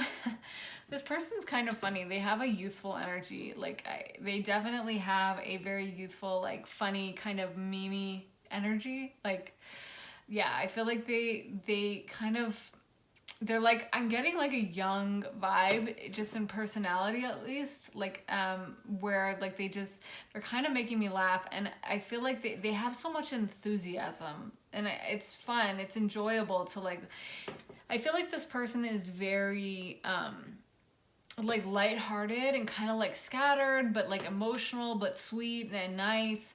And they're just pleasant to be around, and like they have so much sexual desire for you. I also feel like they're just very energetic, like almost I could get like a Sagittarius vibe or something, where it's like they're just kind of a little bit wild and kind of reckless. But again, I think this person just is super sexually attracted to you. For those of you, I'm getting the vibe now, or clarification from spirit, that for some of you, this person might not be I feel like this group is split in half between someone who does have a third party situation and someone who is just really sexually attracted to you, and that's all. So I think it's like, it's split. You know, there's some of you guys who are going to be like, yep, he's with someone else, or even he's just with a lot of different partners. Like that's just someone who dates around. And for others, I feel like that's not necessarily a factor, and this person's just here because they're so sexually attracted to you. Let me get some astro dice. What can you tell us in the astro dice about pile 2's person? Pile 2's person. So we got Scorpio, second house, and Jupiter. So Jupiter actually rules Sag, which is what I was saying. The vibe I'm getting is like a Sagittarius vibe. I really think for many of you guys, this person is going to have Sag in their chart, prominent, either, you know, one of their planets, or maybe their sun sign is Sag. Second house is ruled by Taurus. It's really the house of love and sex and romance. And Scorpio rules sex. So yeah, if you can't get the vibe yet, that's all they want to talk about is sex. But, you know, I also think with the second house Taurus, it's not just about sex for them. Like, this person really does have emotions towards you. They do have like a love towards you. They just see you as so goddess-like. I'm actually hearing Aphrodite, which is kind of, Venus is Aphrodite, and that's the ruler of Taurus, so it makes sense. But they kind of see you as Aphrodite, or like the goddess of love. Like, they just see you as so amazing. I feel like they just have fantasies that if they could have sex with you, that their sex life would be like insane, not in a like nasty doing crazy stuff kind of a way, but in a just, it would be so amazing to them. They feel like it would be better than anything they could ever do or imagine. If they could just have sex with you, it would be like every fantasy fulfilled at once. So they just have so much enthusiasm for you. Like, it's just coming across so strong, the level of enthusiasm, the level of interest in you. It's like they have like endless, I'm hearing they have a full tank of gas when it comes to you, you know? Like, if you need them to go the distance, they can go the distance, because they are just so excited by you. And also, I feel like you make them feel alive. Like, they just, it's almost like a first love type of energy. So again, I feel like this group is so divided, because I think for some of you guys, it's an older, maybe you guys are like older, or not older, but you know, 30s, 20s, whatever, but it's like you're past your youth age, but this person like feels so young around you. You bring them back to that. And for others, I feel like this is a very young relationship. So I don't know, it's interesting, because usually you get like one answer, but I feel like this group is split in two, where there's the third party vibe situation happening, a little bit older, and then there's also the young people that just, this is like first love kind of like romance, that's just like that first time you ever really feel so like you've had crushes before, but then it's like, this is just a totally another level. This is like sexual, like I said, sexual dynamite, sexual kryptonite, or whatever. What was that? Yeah, sexual kryptonite. I think that's what John Mayer said. I just think that quote is so iconic and over the top. But like, that's how this person feels, is just you bring out a level of desire from them that I'm hearing they never thought it was possible. Like, they just, you make them turned on in a way they really have never experienced, and they're kind of like all in. They're just so excited by you and willing to kind of do whatever you would want. Like, again, I'm hearing, I'm your simp. Like, they just have a huge crush on you. If this was like the energy the other way around, and I was reading someone's energy and they were asking about someone and this is how they felt, I would kind of be like, is this a celebrity? Are you asking me about like Justin Bieber? Because it just seems like they just think you're just like a celebrity, or so out of reach, or so perfect, or so like powerful and just incredible that that it almost seems like it couldn't be a real relationship, because it just seems so off balance. But because you are asking about them, it's just very romantic. This person really is enthusiastic about you, really just has nothing but sexual interest and enthusiasm for you. So I really hope that helped you guys. Sorry for the little break halfway through. I just couldn't help the interruption, but I think we got back on track and we got a lot out of this reading. And sometimes I think Spirit has those interruptions deliberately to kind of get more, tug kind of more information out, kind of like you take your mind off something and then you look back at it and more info, you know, you look at it in a different way. But I hope it helped. Also, if you want to see that 18 plus reading, make sure to leave it in the comments. I'm always taking reading suggestions. I always want to help you guys in whatever way. So if you have any particular idea for a reading, whether it's a love reading or whether it's like life, career, whatever, if there's something you want to know about that can be a general reading and apply to everyone, definitely leave it in the comments, because I am all ears. And I do feel like this person might pop up in the 18 plus one just because they're so persistent that I feel like they'll just kind of butt their way to the front of the line and definitely want to block out any other energy and make sure they're coming through. So yeah, I hope that helped you guys. Make sure to like and subscribe and leave a comment also if it resonated, because I do love hearing your stories. And I will be back very soon for a new reading in a couple days, so make sure you're subscribed if you want to see that. And I will see you guys next time. Sending so much love in your direction. Bye.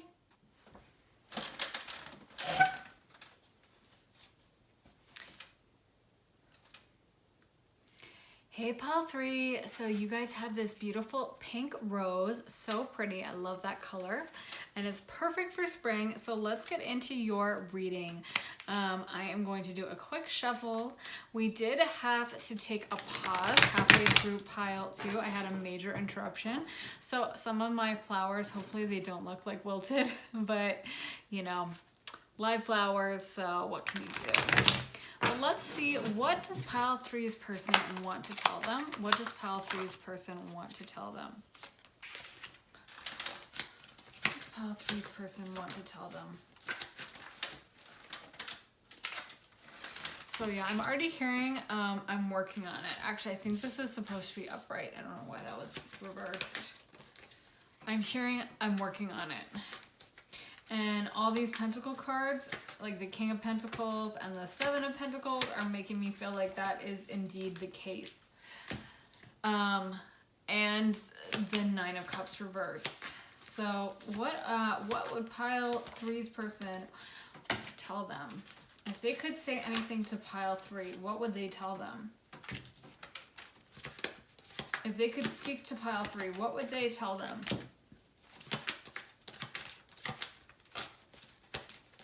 Well, if they could speak to pile 3, what would they tell them? What would they tell them? So yeah, this person, I'm hearing they're not giving up. I'm hearing that there was, for a lot of you, this person, maybe they messed up. They feel like they messed up somehow. I don't know if you guys had like a blowout fight, or this was just kind of a situationship that didn't, you know, come to fruition or something, but in their mind, they feel like they've kind of messed up and they've almost been scolded, or that, like you're mad at them kind of a thing, or you're trying to close out this connection. And they're saying like, no, it's not going to happen. Sorry. They are still, can I get one more card for pile 3? What is the ultimate message? So this person really does want a long-term future with you. And I'm hearing like, no, I'm not going out like that. So this person really has every intention that your connection is going to stay open and actually going to come to fruition. That's what they're actively working towards. They want you to know that they're working towards it. So if there was something you asked them to fix, whether it's, I don't know, their financial situation, it could be, I mean, there's a lot of pentacles in this, whether it's their financial situation or something about their life, or whatever reason you guys didn't end up working out. And obviously this could still be a situation where you guys are still with the person, presumably, but this person is working to fix something for you. So I feel like for a lot of you guys, if this was a relationship or a situationship, if there's some reason why you guys weren't together, this person, I'm hearing, I know the problem and I'm going to fix it. So even if you didn't communicate something directly, like tell them like, it's not okay for you to be doing XYZ, you might have had that conversation with them directly, because I'm hearing that you are a good communicator, very clear, very direct. So you might have directly told them that, but for others, I feel like you didn't even say that, but this person knows what it is and they are trying to fix it. They're working on it. They have a lot of respect for how you handle yourself.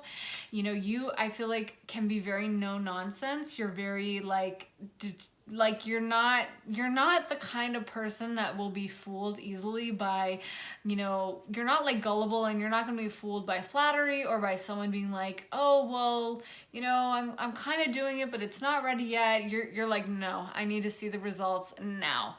And they actually really respect that about you. Like, I'm hearing that you know how they say, like, if you're a young single girl and you walk into like a car dealership or a car auto body shop, that they'll like scam you, and they will, you know, be like, oh, this is wrong, that's wrong, oh, and it costs twice the amount and stuff like that.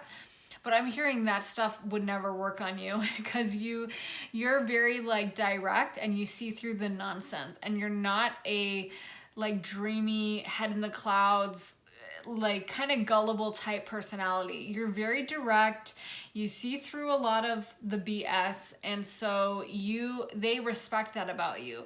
They see that they think that makes you very powerful, you know? And so it's like they know that in order to get with you, they're going to have to change a lot of things, and that you're not going to be swayed by like surface level changes, you know, like someone saying, like, it's kind of like I'm seeing someone who like is cleaning their room for company coming over, like say you had a bunch of guests coming over, but they're not actually like folding and cleaning everything and putting it away in their rightful spot. They're like brushing all the dust under the couch, and, you know, like throwing the dirty clothes in a closet, and, you know, that putting the dirty dishes in like the oven and stuff like that. And they're telling me that you would not be okay with that you would be like, no, this is not good enough, and you would know what was going on.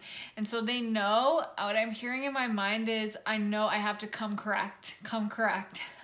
If you've ever heard that phrase, like, you better come correct, it means like you better act right. Don't come to me unless you have your act together. And they know that they're going to have to do that. And what they're telling me is that they are more than willing to.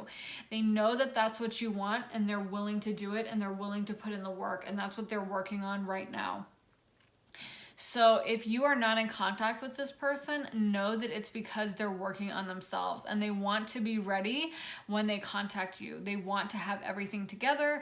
They don't want to contact you and have things kind of half done, or have it like almost right but not right, because they feel like you wouldn't be satisfied unless everything is correct. You might feel like that's different. You might be like, no, I'm like way more easygoing. I would be okay with it.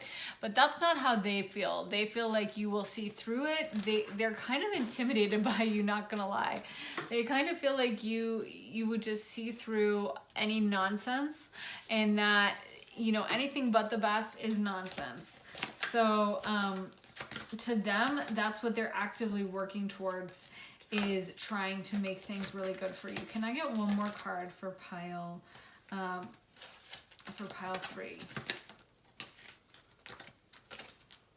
Okay, so these came out together, oddly enough. Magician and High Priestess. So they see you as very powerful. And I feel like you might be kind of psychic, and maybe you can see through the BS, because that's just what they keep talking about to me, is, you know, that you're not the type to accept like a half job. Like, I feel like they feel like you can see through them in a way. And I think that that's what makes them feel so drawn to you, but it also intimidates them. And it's also one of the reasons why they felt like they couldn't be with you before, is because they don't feel fully ready, and they're trying to get everything ready and trying to get everything correct. So they have accepted that, you know, that they didn't act right, and that they had to lose you, and they are saying that they totally understand your decision to not be with them. But now they are actively working to try to correct it. What would pile 3's person say to them? September. So that might be the date that they will be reaching out to you. I don't know. What other cards? Just had a bunch fall.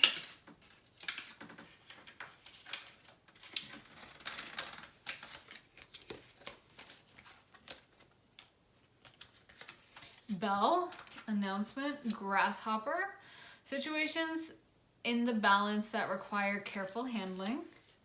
Beetle, good fortune. Barrel, you feel something is lacking in your life. Perhaps love, money, or goals. And claw, be careful, do not take risks. What other message would pile 3's person give to them? Dog, protection from a powerful friend. I'm actually getting in my mind that metaphor, I think that came up with grasshopper. I think it's the grasshopper and the ant, and the story is like the grasshopper has fun all summer and just kind of chills and is like hanging out by itself or with its grasshopper friends, and then the ant is working away, like building its like nest or bringing food back or whatever, and then you know the ant is able to like last through the winter. If that's not the metaphor, it might not be, but that's what they're bringing to my mind. So I feel like this person is just actively working really hard to try to get themselves in the right situation for you, and they're kind of like almost storing up for the winter or trying to get everything right and get everything prepared. What would pile 3's person say to them? What would pile 3's person say to them if they could say anything? May. Okay, so that's this month. So for some of you, it might be them reaching out soon.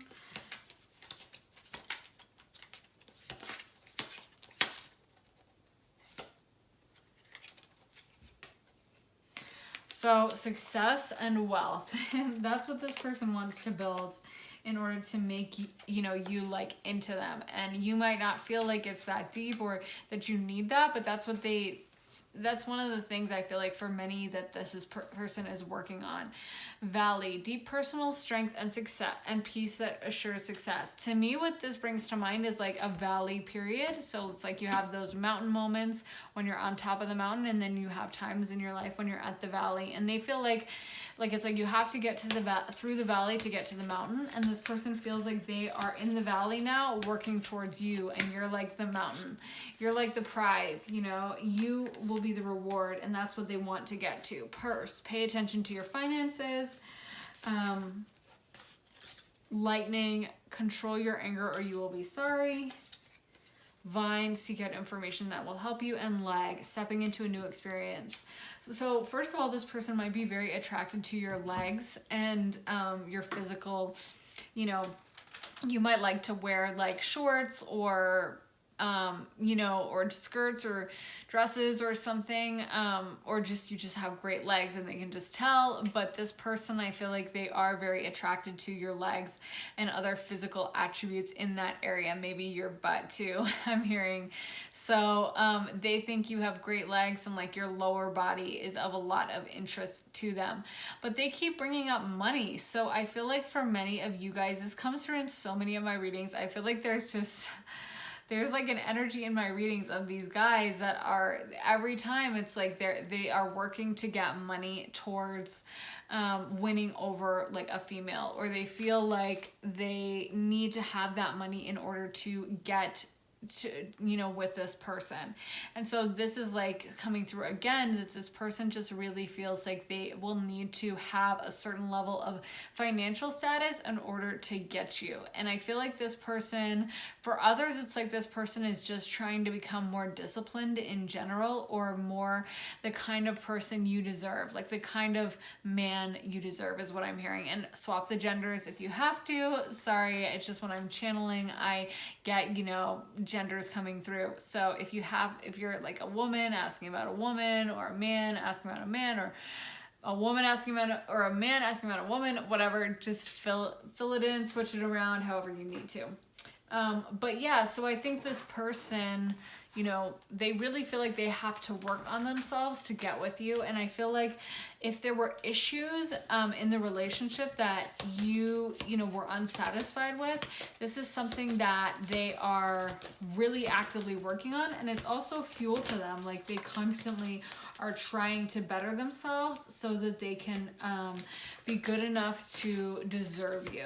What would pile 3's person say to them if they could say anything? What would pile 3's person say to them? Exchanging gifts. Yeah, this person definitely wants...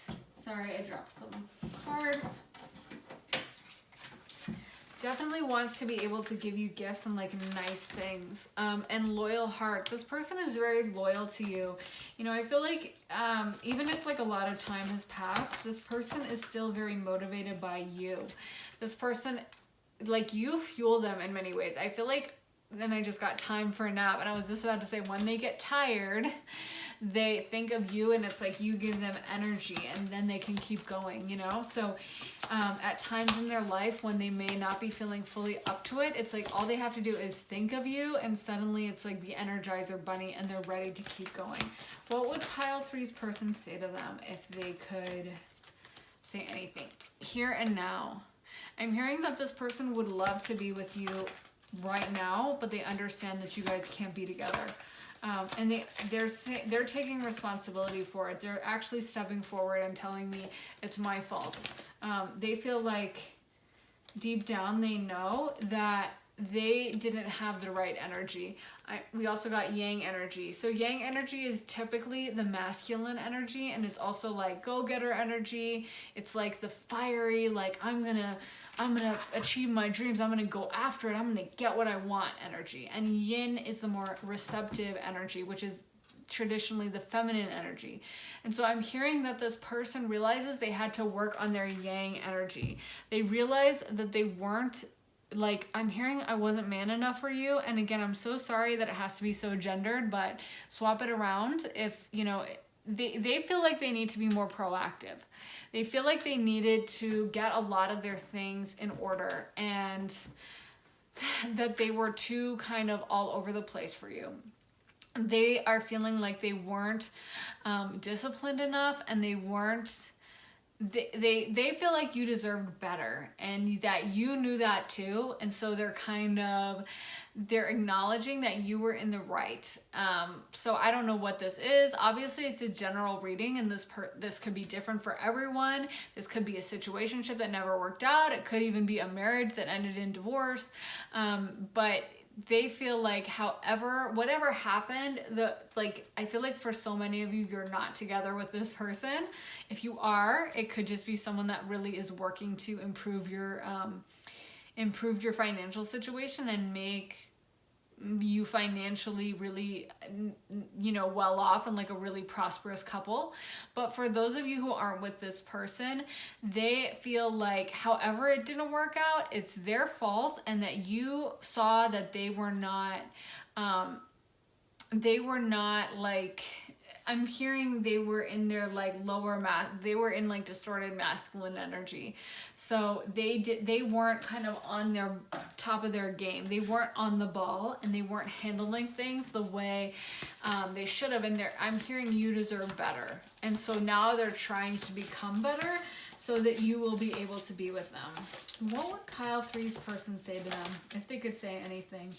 Love reversed, but I think what would pile three's person say to them? I don't know if that's supposed to be reversed.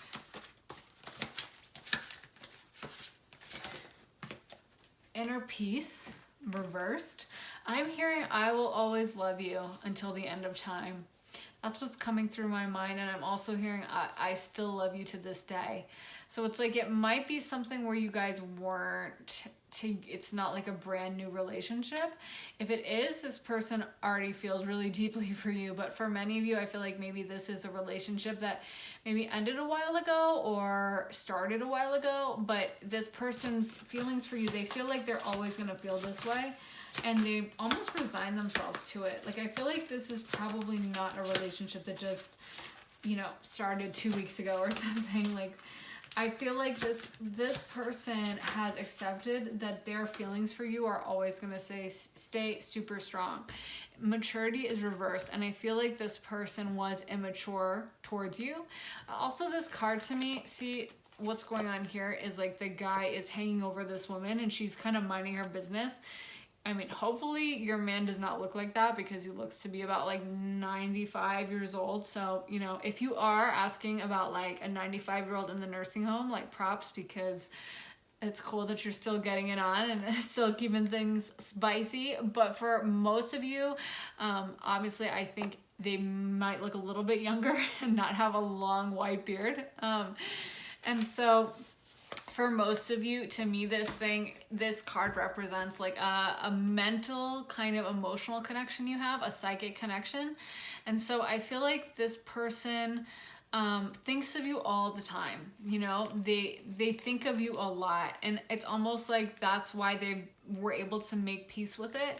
I also think inner peace is reversed because they're really not fully at, like they're at peace with it in that it doesn't, they're not consumed with anger or rage. I'm feeling a very like, okay, like very resigned almost energy, but not resigned. How do I describe it? They're not angry or mad or like freaking out about it, you know, the way you see with like a fresh breakup. They're not, I'm not feeling an energy of like going crazy or feeling really sad or feeling hysterical. It feels very like, okay, but it feels very sad. Kind of like if your dog died a few years ago.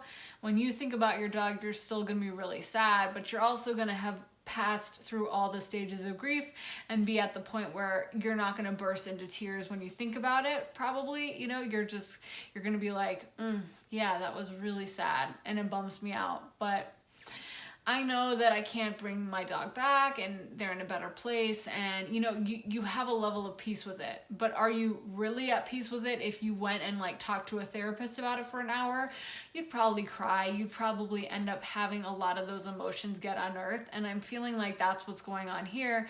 This person isn't like staying up all night, like tearing their hair out and, you know, going crazy, writing in their diary about like, I can't believe she left. Like they're not at that stage of grief, and that's why I kind of feel like for many of you, this relationship might have happened a while ago, or I don't know, or they've just moved very quickly through the stages of grief into kind of like the acceptance stage.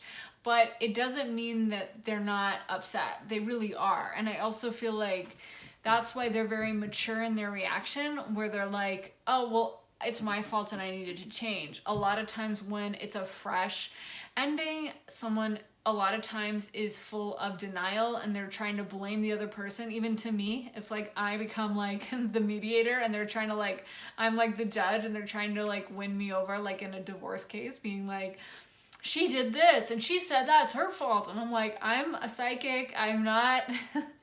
You don't really need to win me over. Just don't lie to me. Just tell me what's going on. But they are being very fair to you. In fact, they're actually taking all the blame on, and they're being like, it was totally my fault. I'm also seeing like Trey from Sex and the City with Charlotte. I'm sorry that I keep referencing Sex and the City on this on my readings. I probably seem like a crazy devoted super fan. But they re-aired it a few weeks ago on TV, and I was like, oh, let me watch these episodes because I haven't seen them since high school, and I kind of got sucked back in, and I was like, oh, these are good, and all the storylines are like so fresh in my mind just from having rewatched it. So I know that when Charlotte and Trey divorced, his mom was like telling Charlotte, you're never gonna get the apartment, and like this is your fault, this divorce. And he wrote into the divorce attorneys and said Charlotte was an amazing wife, the divorce is my fault. And he gave Charlotte the apartment, which is crazy. That apartment must be worth like $10 million.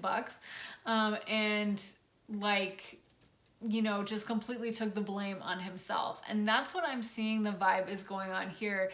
This is not someone that is blaming you or angry at you. This is someone that is like, I own my mistakes and my part in it. And they feel like they played a large role in why you guys didn't work out. What would pile three's person say to them? The Garden. Okay. What would pile three's person say to them? Emotional freedom. What would pile three's person say to them? If they could say anything, what would they say?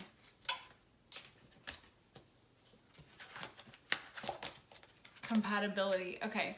So, what I'm getting from these is this person, you know, they see you as someone that needs, like I keep hearing, and I'm sorry that it's gendered, but I keep hearing they need a real man. So again, if you are like a lesbian couple or, you know, a man asking about a woman, I am sorry that it keeps being gendered, but I just have to say when I get these phrases so loud, I have to say them. And, you know, you can flip it around, but they just, you could, you know, it could be like this person needed a real woman. It could totally be that, but they just feel like this person, I think the majority of my viewers are women asking about like men. So, you know, that's why I get these things coming through. But again, you can switch the gender if you have to. So with the garden, I feel like this person, they feel like you really deserve someone who is going to treat you super well so that you can really thrive and bloom. And they realize that how they were before was just not mature enough. And I think your relationship sparked them and inspired them to go on a journey to growth and emotional growth. And you've actually made them grow a lot, and they're kind of thanking you for that. Although they're saying they got a lot of cuts and bruises and had to deal with a lot of pain along the way, they're ultimately grateful for the growth they've had to go through because of it. And they would still like to end up with you if that's something you would be interested in. They've never really felt like they've never felt the same about anyone that they felt about you. And it's like, I feel like they just know that they're never going to feel that way about anyone else. And so they wonder if you will want to be with them, because in a way they're kind of afraid of you, or feeling like your judgment is just the most terrifying thing in the world. And also they perceive you as being very smart, very intelligent, and like you see through the BS. So they don't think they can come and approach you and just be like, hey, I'm not perfect, but hey, how about this? Like they feel like they need to come to you with everything lined up, everything perfect, everything great. And so it kind of holds them back. When you feel like you have to be perfect, obviously you're going to be a lot more inhibited. So it's like they want to reach out to you, but they're so afraid of your judgment. They also feel like you could cut them down so easily.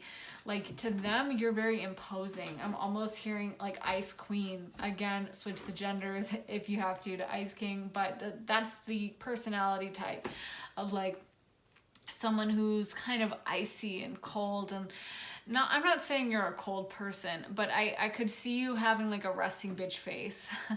I could see you being the type of person that doesn't, like, if someone, like, I'm seeing those sharks on Shark Tank. I don't really watch that show, so excuse me if this is like a total misinterpretation. I've seen a couple clips, like very short clips and stuff. But I feel like that's how they feel, like when those like inventors have to go present in front of the sharks, and the sharks are just sitting there like so successful, paragons of their industry, and like sitting there with like legs crossed, kind of staring at them and judging them. That's how you make them feel. Or like Simon Cowell coming into their restaurant. They're sure you're gonna like throw food across the room, you know, and be like, it's raw, or whatever he says in his British accent. And, you know, make fun of them. Like, that's how they feel. Is just, I'm seeing Bethany Frankel, so you might have kind of a personality like that, of just being very like no BS, and call it like that you see it. They see you as someone that kind of sees people for who they are, sees through the BS, and just whose judgment is kind of impeccable.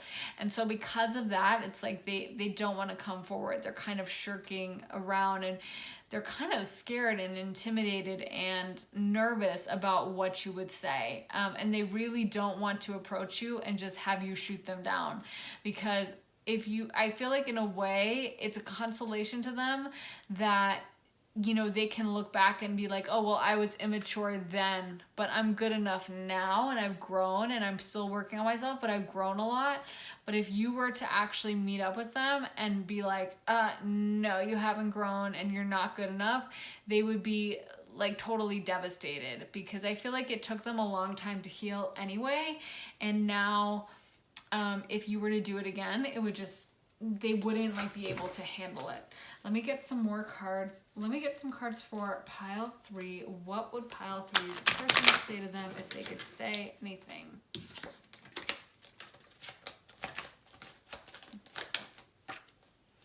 This could be the one.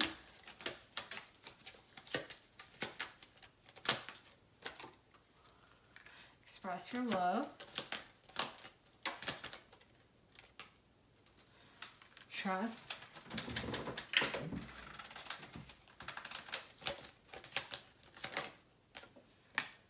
Okay.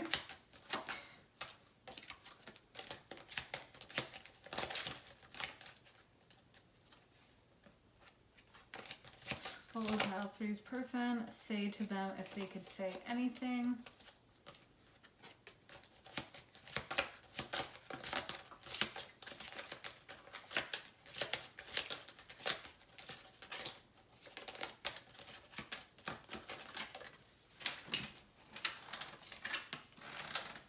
Stay optimistic about your love life. So we got wedding and children. I just think this person really did envision a long-term future with you, and they still could. They would love to be with you, and they would love for you to come to them and be like the one. I don't think they expect that, but it's like because they're so intimidated by you, it's almost like if they even thought about texting you, it would be like their hand would break out in cold sweats, and they would get so nervous, and they would be like unable to think clearly because they just have that level of respect for you where they, they kind of like tremble in your presence, that's like a line from a song that I really like. I think it's like Tremble at Your Sight. I think it's by Brandon Flowers. There's a song like that. But yeah, that's how this person feels about you, is like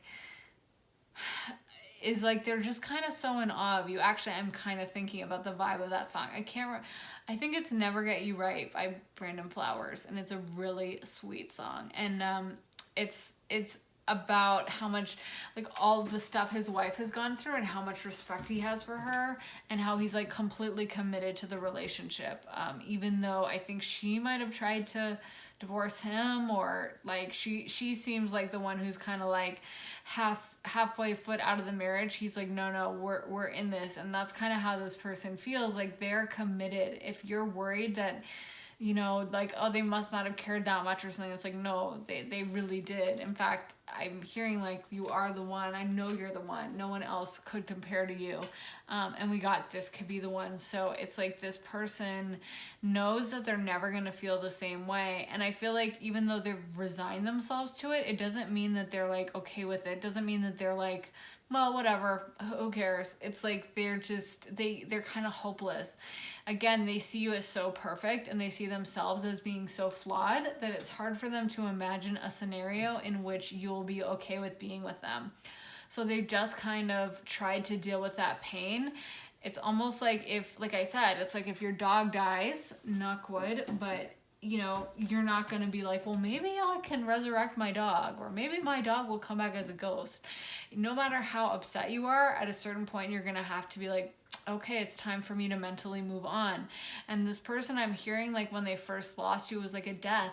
Again, knock wood, trying to be, superstitious, but this person just felt like such a loss from having you out of their life that they had to mentally get to a place where they were just, moving on a little bit. They had to get to a place where they were like, well, okay, I have to pick up my life and kind of get to a place where I'm moving on, because I can't just like fall apart. They felt like they didn't really have a choice, and they're still actively working to try to get you back into their life, and they want you to know that they are working on it.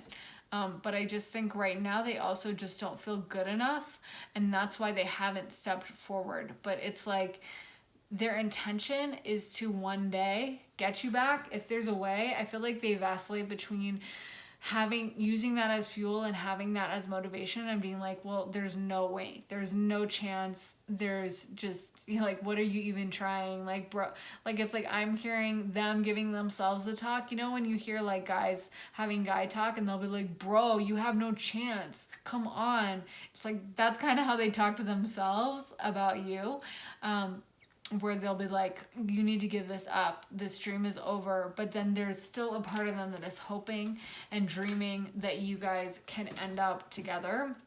And so that's the part that they are kind of listening to and using to fuel themselves. But it's it's hard for them, because I feel like even as time passes, they just get very hopeless, and they kind of wonder if they're going to have to be with someone else, just because they do want children. They just want, they want some, a relationship, and they're starting to like feel like maybe there's no way you guys are gonna end up together.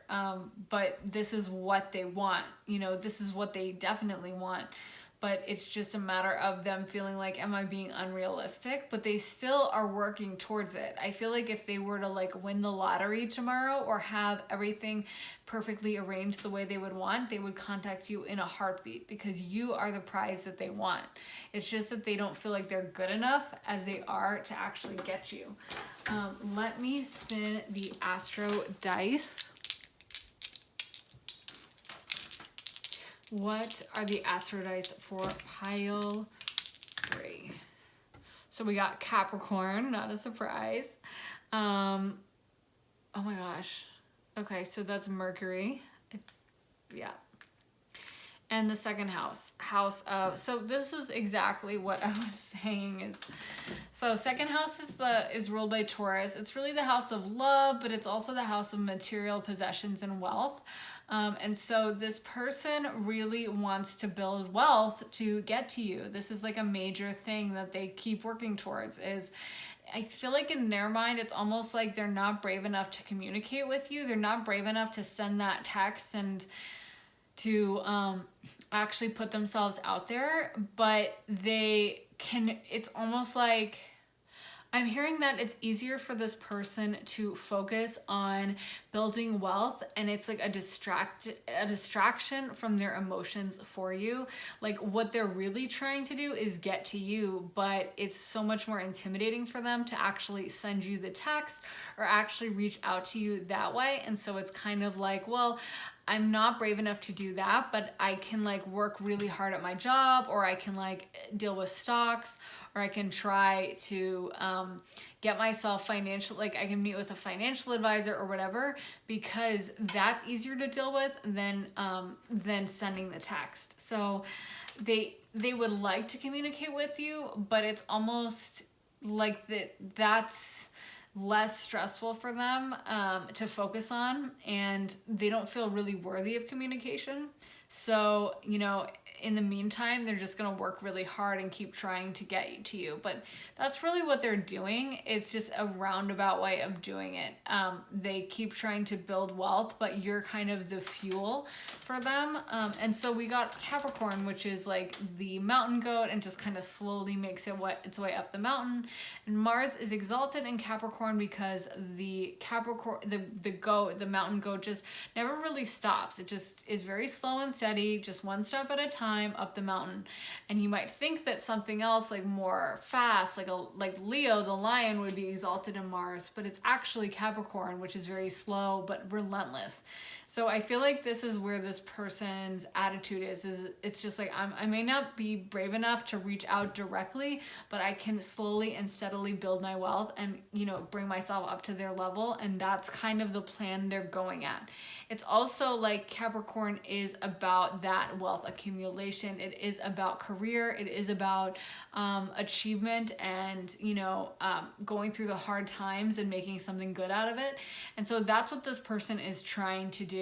They're really trying to get themselves to a better financial place and to a better time in their life. And you've kind of ushered in that period of reflection for them. We did get the Hermit card for them, so I feel like you might have even brought in a period of isolation for them, where it was like they went through a lot of intense self-reflection and really looked into their heart and kind of did a lot of deep dives into their psychology. It's kind of like when you go through those dark nights of the soul where you're kind of unearthing like childhood stuff and family stuff, and you're like, oh, that's why I did that. That's why I acted that way. That's why I am the way I am. This is what this person is kind of, or not currently, but that's what they started going through as a result of the relationship or situationship with you. You brought up a lot of those issues and a lot of their feelings of lack, like their dysfunctional behavior. I feel like you brought it to the surface. So it's almost like now this person is very almost resigned. It's almost like they're in this sad energy and they're very depressed still, but they've also decided to kind of make lemonade from the lemons and try to look at it from like a positive perspective, and try to make the best of it. But I also feel like they had planned this whole thing with you. Like they had planned kind of like a family, they had planned a marriage, they had planned children, they had planned this whole like life. They kind of wanted like a traditional thing with you, like a, you know, white picket fence and like the big family and the, you know, going to like the church socials together or something, you know, kind of a traditional vibe. They wanted that with you. And then it was like, when it didn't happen, they were kind of crushed because they really, I feel like when they met you, they just saw, it's like they saw their whole future in front of them. They saw all this possibility, and now it's like, oh, well, that's obviously not going to happen. So they went through their period of mourning, they went through their period of loss, and now they've kind of moved on to just accepting that that's what happened, but they're still not really okay with it. Like I said, they're okay with it, but it's almost like if they went to a therapist and spent an hour talking about it, they'd be in tears, like immediately. They'd be so upset because, you know, this was a really hard time for them. They're also just asking for like a little bit of patience. They really don't want to imagine you moving on with anyone else. I don't think this person like obsessively stalks your social media because I feel like they're so resigned again, but I feel like they do check it. They check it once in a while to see what you're up to, and they're really petrified or sad about the idea of you being in a relationship. I feel like for some of you, you might actually be in another relationship. And if you are, this person is very sad about it. And that's one of the reasons they don't check your social media so much, is because it really depresses them and they kind of don't want to know. Even if you're not in a relationship, it's like the same. They don't want to know. They kind of, the idea of seeing you looking like super happy with your new person on social media, where you're like posing in like a photo, laughing at like a picnic and looking super in love, like it just tortures them. You know, that's not what they want to see. And it would really upset them and depress them. So they just kind of avoid it. They're trying to be very responsible, and also they have accepted the fact that they really have no like claim to you. You know, that's what they're telling me, is like, I have no claim, so I can't be upset about it. But they are, you know. I actually feel like there's a lot of almost like repression. At first I thought this was very mature energy, but now I'm kind of feeling like, oh, is this the healthiest? It just seems like this person is super resigned and also very, like, they're almost trying not to cry, and they're kind of being like, no, I'm fine. But it's like you can tell that they're so upset. I don't think it's like a therapist would be like, hey, this is the really healthy way to act. This is the perfect way to deal with your emotions. I don't think this person is really dealing with it in the healthiest way. I think in a way that's why they focus on the money and the financial stuff and like their job and getting their house in order. Like maybe literally they're trying to build a house or something. Like I could definitely see a vibe like that, where they're trying to focus on almost like hobbies or like anything, so they don't have to deal with like the loss of you and all the emotions. So what would pile 3's person, the pink rose, say to them if they could say anything to them? I feel so unworthy.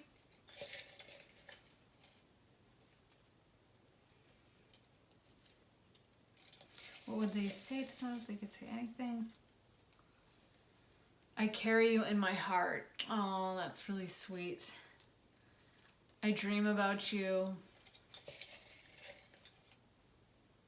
I am in awe of you. I need you. Wow. One more message for pile 3 of how their person feels. What would say to them? No one could ever compare to you. So yeah, I think this person, the energy I'm getting is just like a very kind of sorrowful energy, but also like it's almost like because they're so sad about it that they can't they can't give you that fire energy of like, I'm coming in and I'm gonna text you and no, you need to come with me. It's like they're so sad and they're so upset that they're just kind of like, well, that's it, it's over. And it's like, come on, maybe you could buck up and make it happen, but this person is very sad and upset about it, you know? I feel like this person, maybe for some of you, it hasn't even been that long. This person has just moved to this place of resignation, like right away, of just feeling like it's kind of over. It's like they're very depressed and they're feeling like it's over, but you know, maybe if they were to adapt more of a proactive attitude, that things would go better. I just think because they have so much respect for you, they're just like terrified that you could just break them and crush them with a word. And so they just are kind of staying away from you for that reason.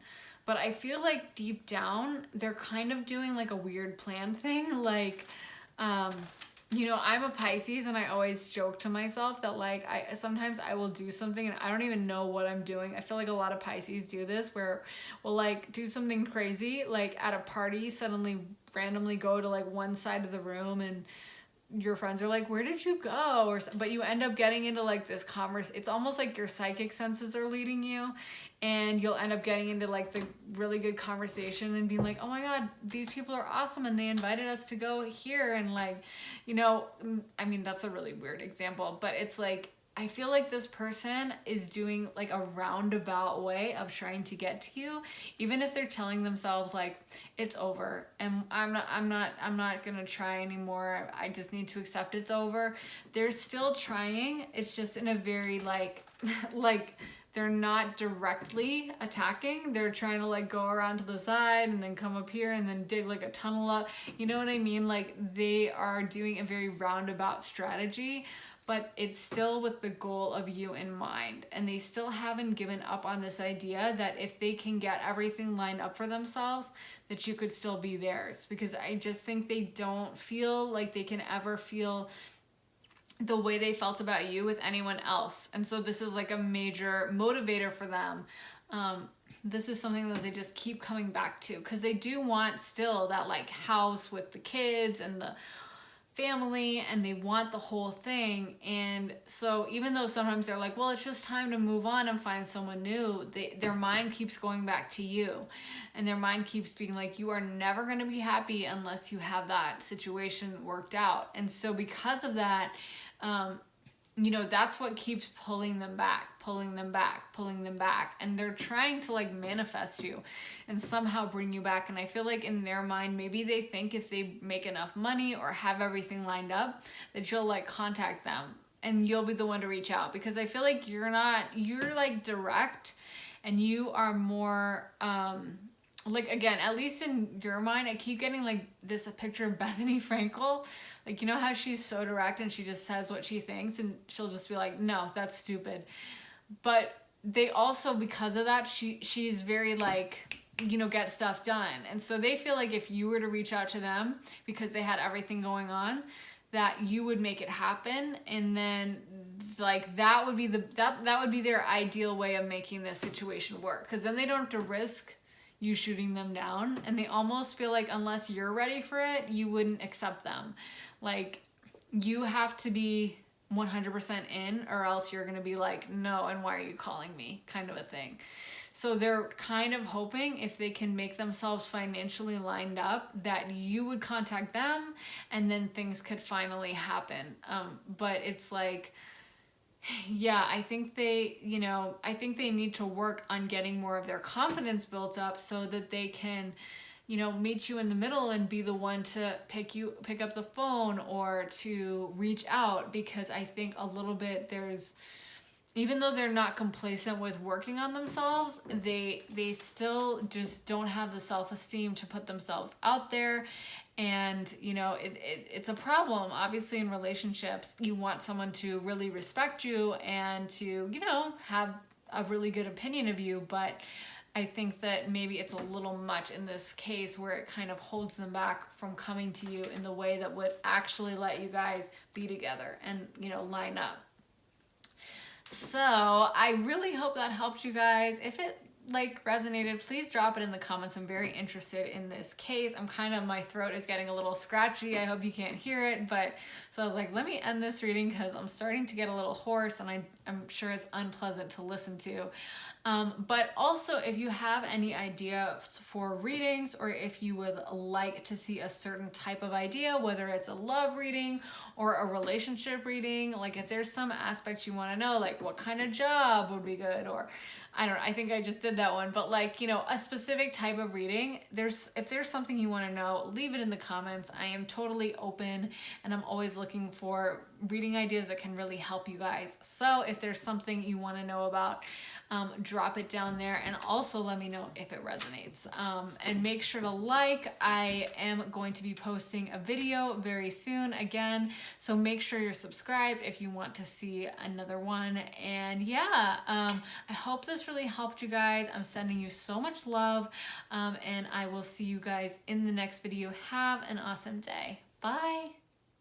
Hello, my lovely group 4s. You guys picked this beautiful cream, kind of blush colored rose. I just love that color, and it's perfect for spring. So let's get into your reading. I am going to shuffle the cards now. So let's get into what pile 4's person would say to them. Spirit, what would pile 4's person say to them? What would pile 4's person say to them? If they could say anything to them, what would it be? What would they say to them?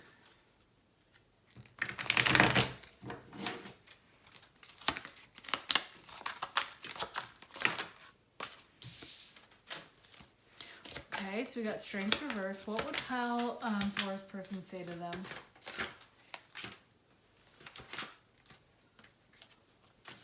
A lot of reversals. Okay, this is kind of crazy. Judgment reversed. We got the 6 of Cups reversed. We got the 4 of Pentacles reversed. The 4 of Wands. Page of Wands.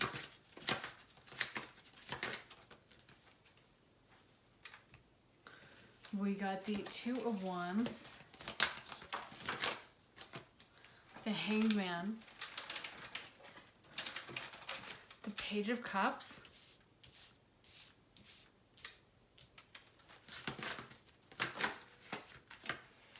The 3 of Pentacles. The Moon. What would pile 4's person say to them? If they could say anything to them, Spirit, what would it be? Okay, so overall, what I keep hearing in my head as I'm doing this is I need you. I'm feeling like this person, this person really sees you as so amazing, and it's almost like they feel like such a loss that you're not around them. And they really, I feel like they feel a very like childlike love, or you almost make them feel like a child, because I really feel like they need you, not just like in love, but like in general. They just feel like you bring so much to their life, and it's like they feel weak without you, I guess, is kind of the vibe. And it's like in order to get everything they want in life, they need to be around you. That's how I'm feeling. And so maybe that's why strength is reversed. Can I get one more card for pile 4? What would pile 4's person say to them? What would pile 4's person say to them?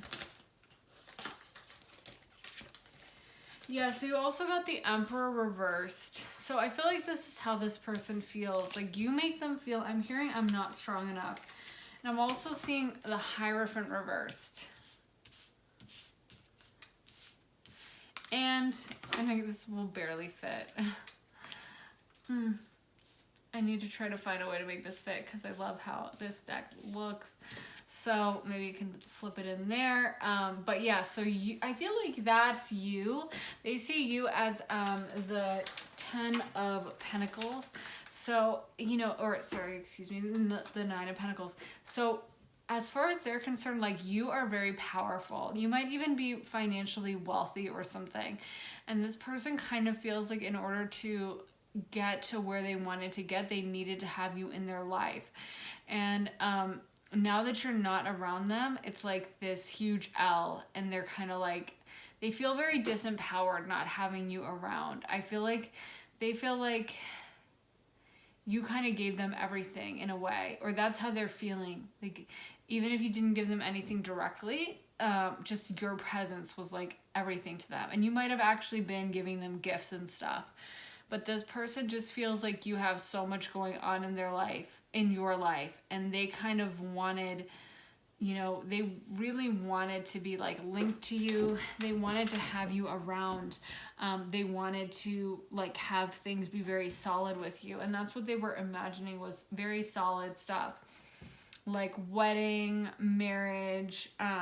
There's more than one card relating to that. So it's like, it wasn't like a hit it and quit it type situation where they were like, oh, this person's hot and I just want to sleep with them and like whatever.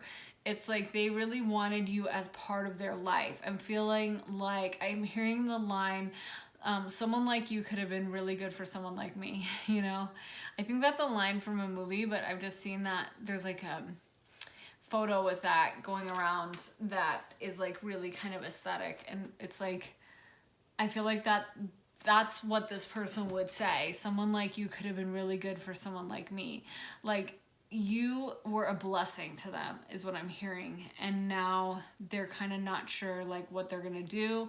And they're kind of having to like recalibrate, but they just feel like it's not going to work out without having you around. So it's like, okay, I guess I have to go to plan B, but they're kind of like, I don't want to go to plan B. Like, this just isn't how it was supposed to go.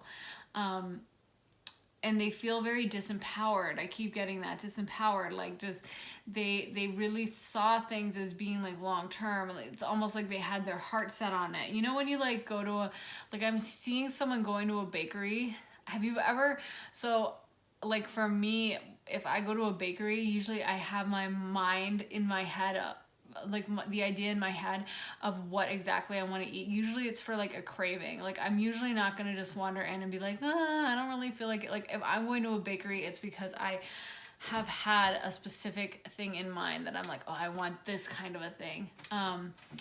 And so like, what is coming to mind for me is like when I go to France, I usually only go to bakeries in France, and there's one like dessert pastry that I love that I can't even, I always mess up the name. It's like a strawberry, and I think it's called a framboise or something. It starts with a frem, and then it's like, I think it's a framboise or something.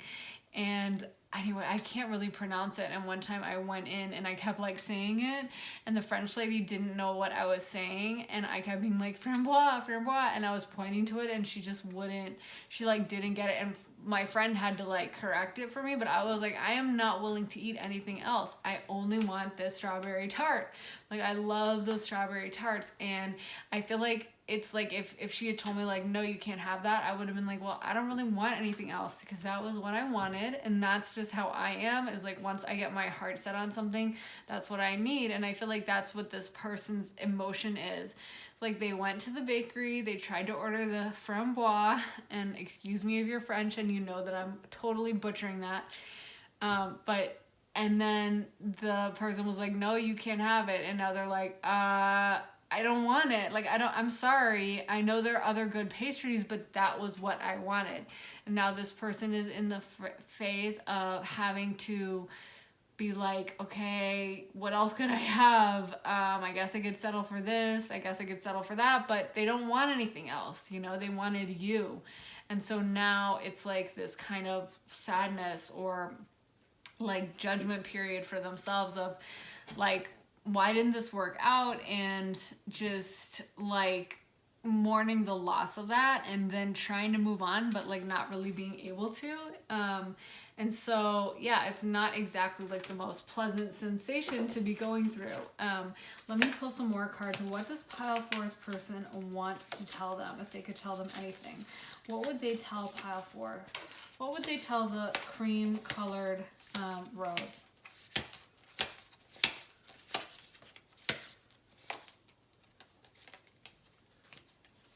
Throne, position of authority. Coins, money will be coming to you. What would they tell pile 4? Gavel, involvement with the law. Casket, someone going out of your life or the end of a situation. Hammock, taking a vacation, mentally or physically. Chair, empty, someone is leaving your life. So they really feel the loss of you. That's really strong. It's like they're just kind of in mourning right now for, I'm hearing what could have been, what should have been. I know that's a line from, I think, a Rascal Flatts song of all people. I don't really listen to Rascal Flatts, but nothing against them. I just don't listen to a ton of country music. Some, but just not that much. But yeah, so I know that's a line from a song that was like big, and it was like, what could have been, what should have been.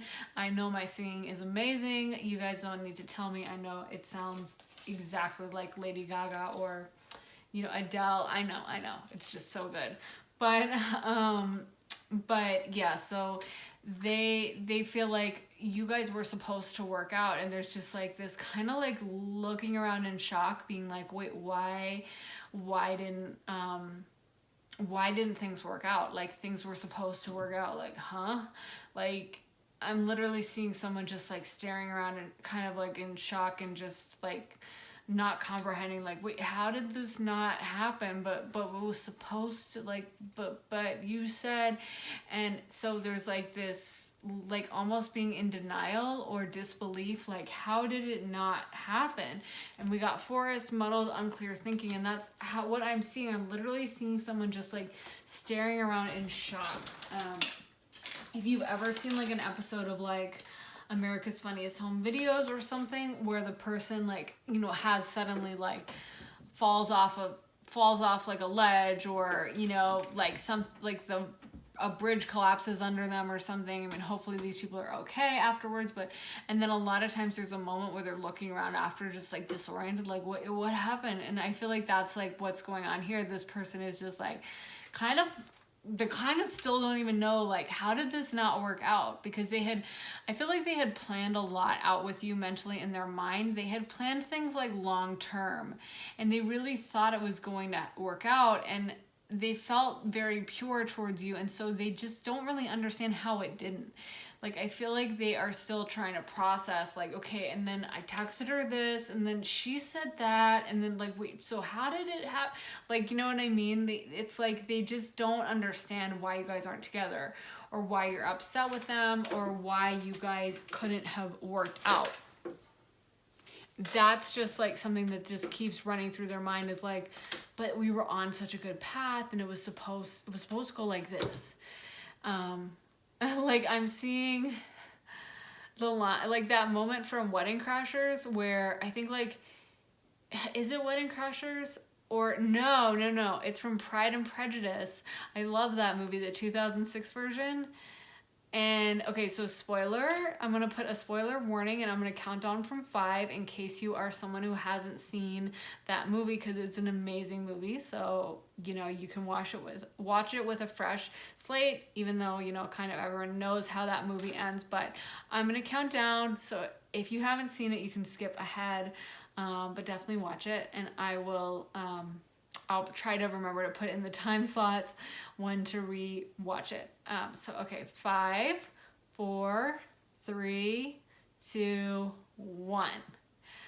Okay, so spoiler time. So in that movie, when I think it's Mr. Bingley goes to propose, I think it's Mr. Bingley, I don't know.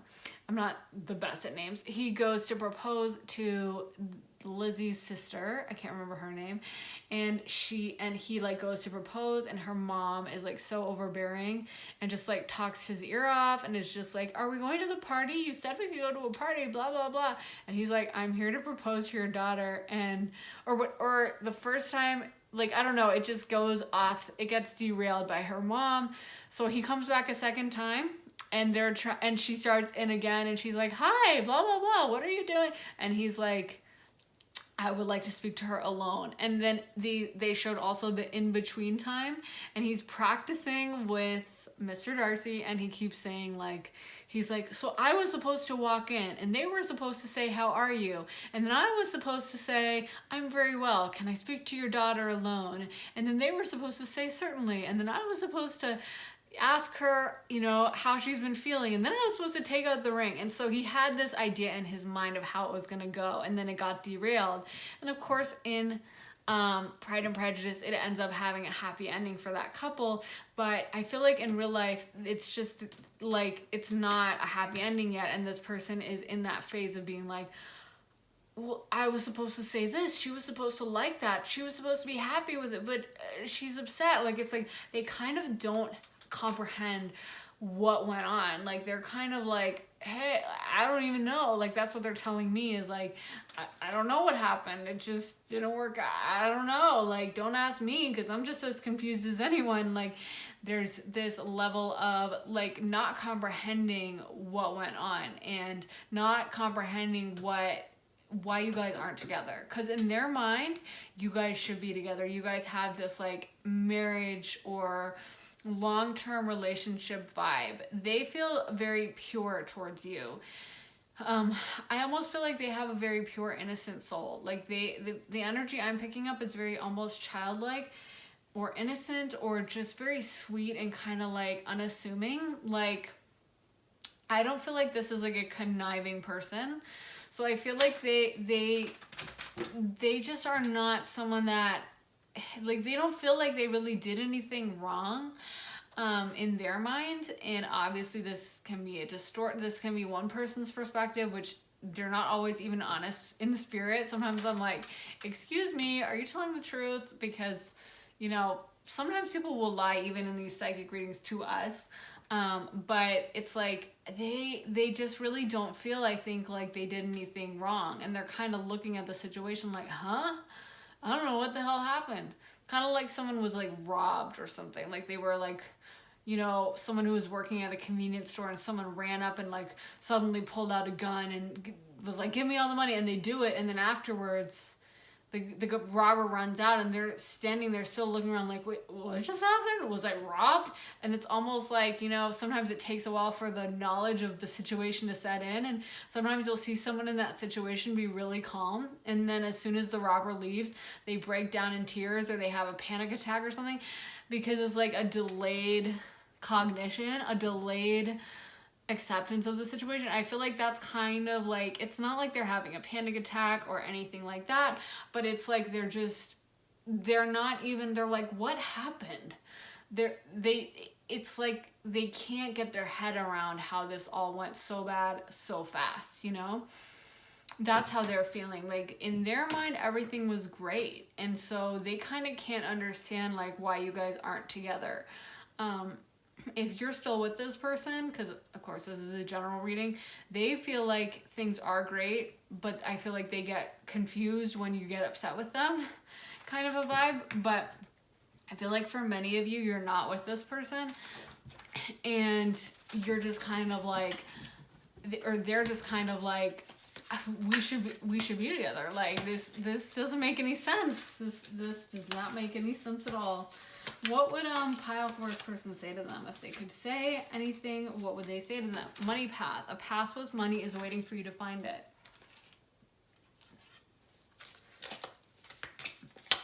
What would pile fourth person say to them if they could say anything? Angel. Spiritual guidance and protection from harm. Honestly, this person's energy feels kind of angelic. It feels very sweet. Wealth. Okay, we dropped a bunch on the floor. Staff. You will be taken care of in difficult times. Wreath. Sorrow over a loss. Love and flag. I really feel like this person, first of all, they keep bringing up money, but I feel like it's in like you have money or you are a powerful person in some way is the vibe I'm getting. Like they feel like you have a lot of your life together or you have some kind of power. Like I feel like you're like a powerful type of person.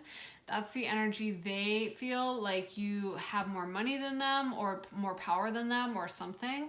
or they see you as having that potential. Like they see you as the type of person who's going to like make $1 million before a certain age or whatever. Like they just see you as much more powerful and wealthy than them somehow. And so they just keep mentioning that, like, there's this like power difference in their mind where they see you as more powerful than them. And so, yeah, that's just, I mean, just mentioning that, you know, because it keeps coming up. So I feel like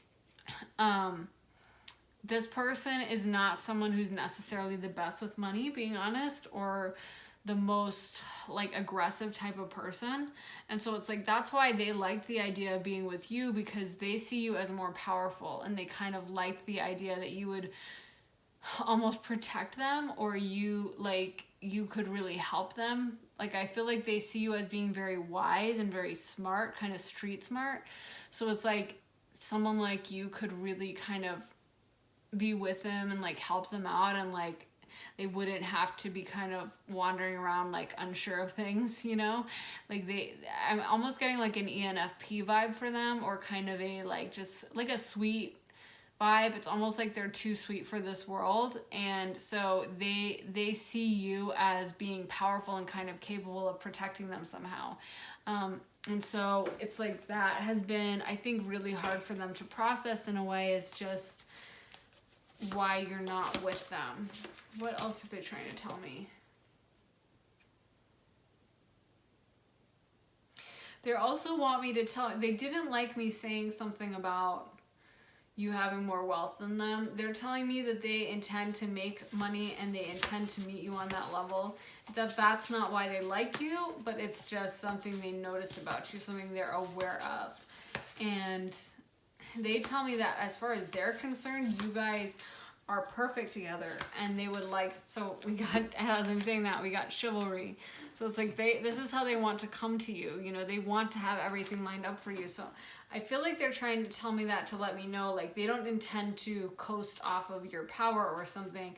They want to bring their own power. They want me to make that clear, because they feel like I misinterpreted that, or that, like, they don't want it to be twisted. They don't intend to, like, just like, hey, let me take it easy and live off this person. But it's just something they're aware of, is like that you are powerful in a different way from them, and they really respect that about you. They really respect how powerful you are going through this world. And we got the divine feminine. They see a lot of power in you. They see you as being a very powerful person who is just very, very in their power, and they really respect that about you. But they also want to get there themselves so that they can meet you and be the same way. So they see you as just amazing. Like, I also think they see you as angelic too. Like, they see you as kind of the center of the world, and just so like perfect and beautiful. And just, yeah, they get like an angelic vibe from you. I actually think in a way, partially they want to protect you. There's some kind of empath energy here, and I don't know if it's from this person or from you.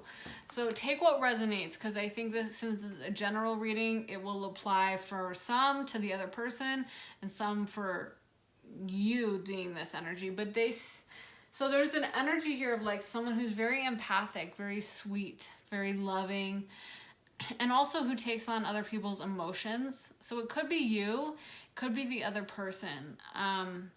It could be both of you, because I think this is a very sweet relationship. I don't think either of you comes across as like a dominantly like cruel energy or something. You know, there's like a power, but I feel like the power is well expressed. It's not mean, it's not nasty. And so I feel like, though, there's this empathic element probably between you guys. You guys might have felt like you're the only ones who really understood each other. And when you guys met, it was like it clicked into place, and suddenly you could really understand each other in a way that no one else had. I could almost see this being like a water sign type of relationship, where like this person is a Pisces or a Cancer, maybe not as much as Scorpio, but it could be. But like, I feel like there is a psychic connection. I could also see like Libra, but like a very sweet energy. And so I feel like when you guys matched up, it was like, oh, they almost felt like you're their safe space. I'm hearing that.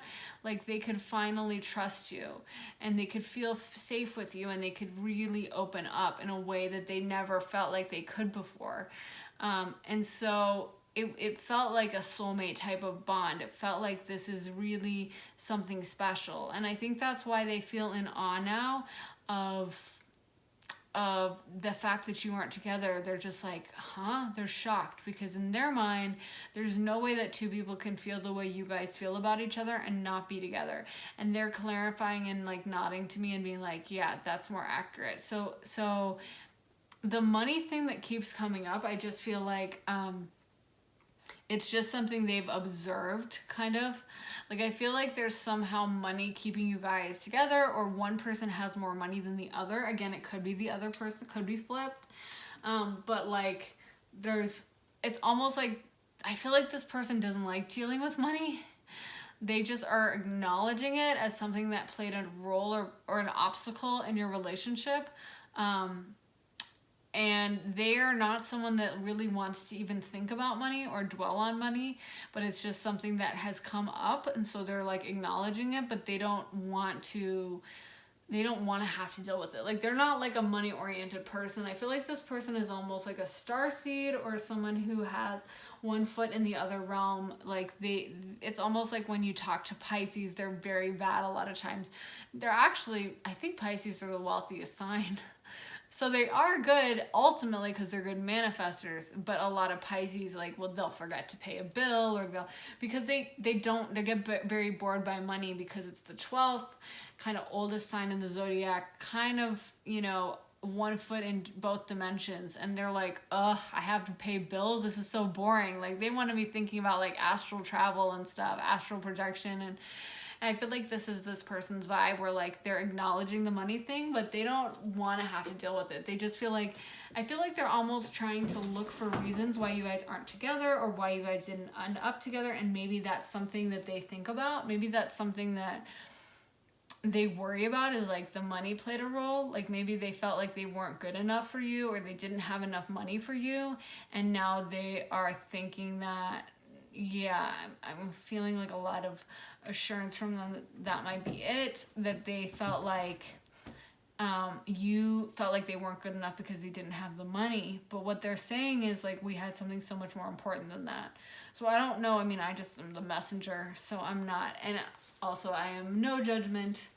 I am a Pisces, then we're very non-judgmental. So I don't, like, if you need to have the money, I get it, because it's a difficult world out there, and you gotta pay bills. You can't pay them with, goodwill and like, psychic ability. Otherwise, I'd be like Jeff Bezos.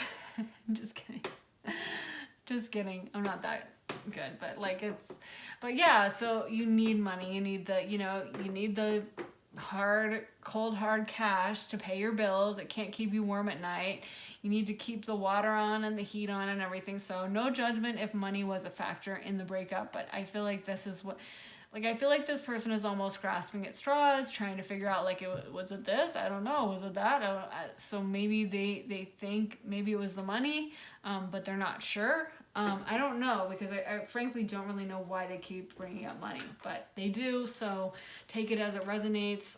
Leave it in the comments if you have something in mind, because I'm trying to figure it out. But what else would Pile 4's person say to them?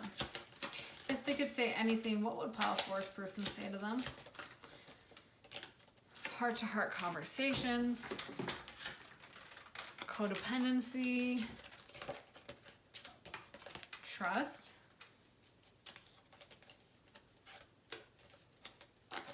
what would Pile 4's person say to them? Engagement, worth waiting for. Again, I feel like they see you as an angel. I've seen so much angel imagery on here. And they might be an angel too. True love. Wow. Yeah, I'm just getting so much angel imagery here. It's coming through really strongly. And I feel like they do see you as like the one. They see you as so amazing and such a blessing to their life. I feel like in many ways they feel like it's like a cold, harsh world, and they've had a lot of like heartache and sadness about that. And then being with you, it was like you just made everything so much better for them, you know? And it was like they could finally see themselves as having this amazing relationship and having someone understand them and having someone kind of meet them where they are, you know. There's also, they were so attracted to you, you know. I feel like you guys were almost drawn together like magnets, and they are just kind of acknowledging that of like, this relationship really, we were so drawn together, but it was also a pure thing. It wasn't a sexual like low vibration type of connection. It was a very like higher chakra type of relationship. And they feel like you guys are still like soulmates and stuff. There might have been an aspect of codependency, or just both of you. I feel like both of you are kind of sensitive, and both of you are kind of like can be easily hurt. So that might have been what happened, or where there was miscommunication, is both of you are just such sweet people that it's almost like neither one of you, maybe you needed someone to kind of like take the reins and be like, okay, let's figure this out. I like you. But both of you were kind of so like shy, and not shy, but just kind of non-aggressive, that it was like, it couldn't happen, you know? And both of you were kind of like, I don't know what to say. So it just didn't work out. Like someone needed to take the reins, but you guys are so similar.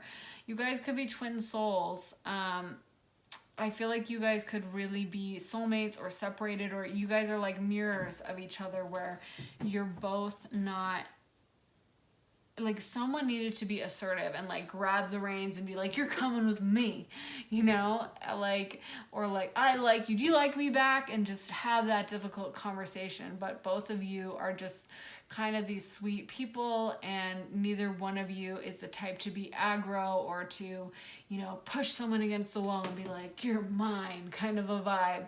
But it's almost like that needed to happen, because both of you just kind of petered out, you know. And I feel like that's why this person's just in shock, and they don't know why. They're not angry at you, but they're also not taking responsibility. They're not being like, it was my fault.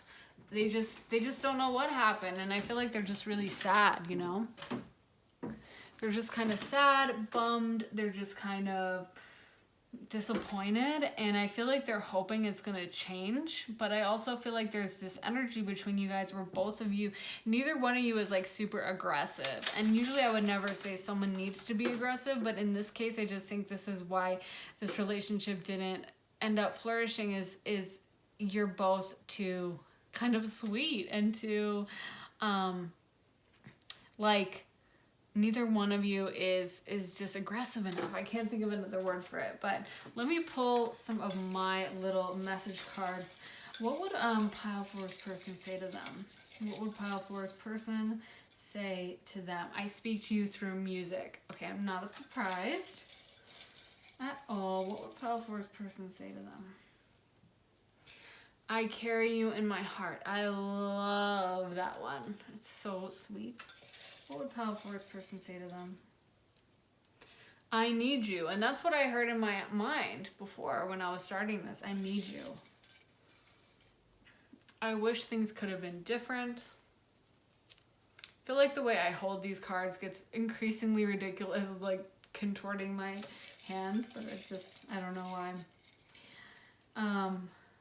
What would Pile 4's person say to them? If they could say anything, what would they say to them? Please tell me you'll never leave me. And one more message, final message. What would Pile 4's person say to them? If they could say anything to them, what would they say? You are my wildest dream. Very sweet. So yeah, this person just has so much like love for you. I'm hearing a line from a song that's like, I still got love for you to this day. So it's like they're not angry or resentful, which I think is really sweet, because sometimes there is this like anger that comes through in these readings when people aren't together, where it's like there's a lot of blame, there's a lot of like finger pointing, like it's their fault. But this person is not blaming you. This person is just saying like, you know, I really like them, I still like them, and they're upset that you guys aren't together, but they, I wouldn't say they understand it. I wouldn't say they're like thrilled about it, but they're also like, you know, we didn't work out, and they're kind of trying to be mature. And I just feel like they do definitely wish things could have been different. There's this kind of rehashing or just going over it. I feel like they felt like they had almost like gold and it slipped through their fingers. Like they had this amazing thing and they're just really disappointed that it didn't work out, and they still think of you all the time. I also think this person is probably highly psychic, and so I feel like you guys do speak to each other through music and have just like a psychic connection. And this person really tries to reach out to you in that way, but they think of you a lot. I think a lot of things in like pop culture or music or just TV shows, like they probably are reminded of you all the time because that's just the kind of connection you guys have. Like they're thinking of you a lot. And again, they just feel like if you could be in their life, it would be like the missing hidden puzzle piece that would connect everything for them, you know? They really dream about being with you and they really miss you so much. Can you give us some astrodice for this connection? What are the astrodice for this connection? What would pile forest person say to them? Okay, so we got 8th house. Which one is this? I always blank on this one. I think it's Libra. I think that's Libra. Is that? I'm pretty sure it's Libra. And then we got the moon. So I'm not surprised you guys got the moon in the 8th house. So the moon is super psychic. The 8th house is ruled by Scorpio. Well, not ruled, but it's associated with Scorpio and Pluto, which are psychic signs. Like I said, there's so much psychic, like water energy in this reading. And water signs are really amazing and have so many gifts. They are very emotional, very psychic, very intuitive, and super blessed in that way. But the only problem is they can be very complacent, and they are not necessarily the ones who are gonna like run up and be like, I'm doing it now, I don't care what you say. Like they are very like, okay, well, whatever, all right. And I mean, I love water signs. I am very watery in my chart, but this is something I have to work on sometimes, is not just being like, well, I guess it wasn't supposed to be. And then it's like, no, you need to sometimes be proactive. And I feel like this is maybe the case here where this person, you know, they dream about you. They spend so much time thinking about you, but it's like, hey, listen, maybe it's time to put together that text and actually send it, or pick up the phone and actually make the call, or, you know, come over to the person's house or walk up to them in person, you know? And Libra is the same. I think that's Libra. I'm going to be so embarrassed if it's not, but I'm pretty sure it's Libra. Let me try to see. Yeah, that is Libra. Okay, I don't know what I was thinking it was. I was just blanking. But yeah, so Libra is also a very complacent sign. I really love Libras, but they can be complacent. It's an air sign, and it can be very like head in the clouds. It's ruled by Venus, and it can be very like, I love Libras. They're so sweet, but they can also be like, well, whatever happens, happens. They also hate conflict. They hate conflict and any difficulty like that. So like Mars is debilitated in Libra for that reason, because they'll totally avoid conflict. And the thing is that you need some Mars. Like this relationship needs some Mars energy. It needs some like let's get up and go, and like sexual, like I'm gonna get this, I'm gonna get it, and I'm gonna, you know, I'm going to pursue this person kind of energy thrown into it. Because I feel like this energy, while it's so beautiful, it's just almost like it was able to run off the rails really easily. I feel like there just wasn't, like there was a slight bit of inertia, a slight bit of problem, and instead of it being worked through, it was just like, oh God, oh well, oh, it just fell, oh, it broke, oh, too bad, you know? Whereas it's like, come on, it might not even be broken, just pick it up off the ground and let's keep moving. But it was like, no, it fell, I can't bend down, oh, that's so sad. And it's like, you need to have that energy to reach down, to fix it, to be proactive. And so even though like I love all these signs, Scorpio is proactive, but you know, it is a water sign at the end of the day. And Scorpios can also be kind of, how do I describe it? Like touchy. Like if you wrong a Scorpio, they can definitely hold a grudge. And it's kind of like, it might not even be that big of a deal, but a Scorpio will be like, no, I'm not going to reach out because they didn't text me that time and I know they don't mean it. And so that's it. You know, like not all Scorpios are that way and it can manifest differently. Scorpios are very interesting because there's a lot of different, there's 3 different archetypes of Scorpio. And it's such a complex, deep sign. Like, it's so complex. Like, really, so many layers to Scorpios, and they can manifest differently because of that. But some Scorpios can be very kind of like easily offended, and then it's like, I'm done. I'm not doing this anymore. No, they said that they didn't like the color, so I'm leaving. And it's like it might not even be that serious. And if you're like an Aries, which is ruled by Mars, an Aries, literally you can insult an Aries to their face and they'll be like, okay. And maybe they'll try to fight you and then they'll forget it in like 2 minutes and they'll be like, hey, do you want to go get pizza? And a Scorpio is the opposite. A Scorpio sometimes can hold on to memories forever and tiny hurts and might not even show it at the time and might be like, oh, really? That's what oh, okay. Okay, no, everything's fine. But they're holding on to that grudge.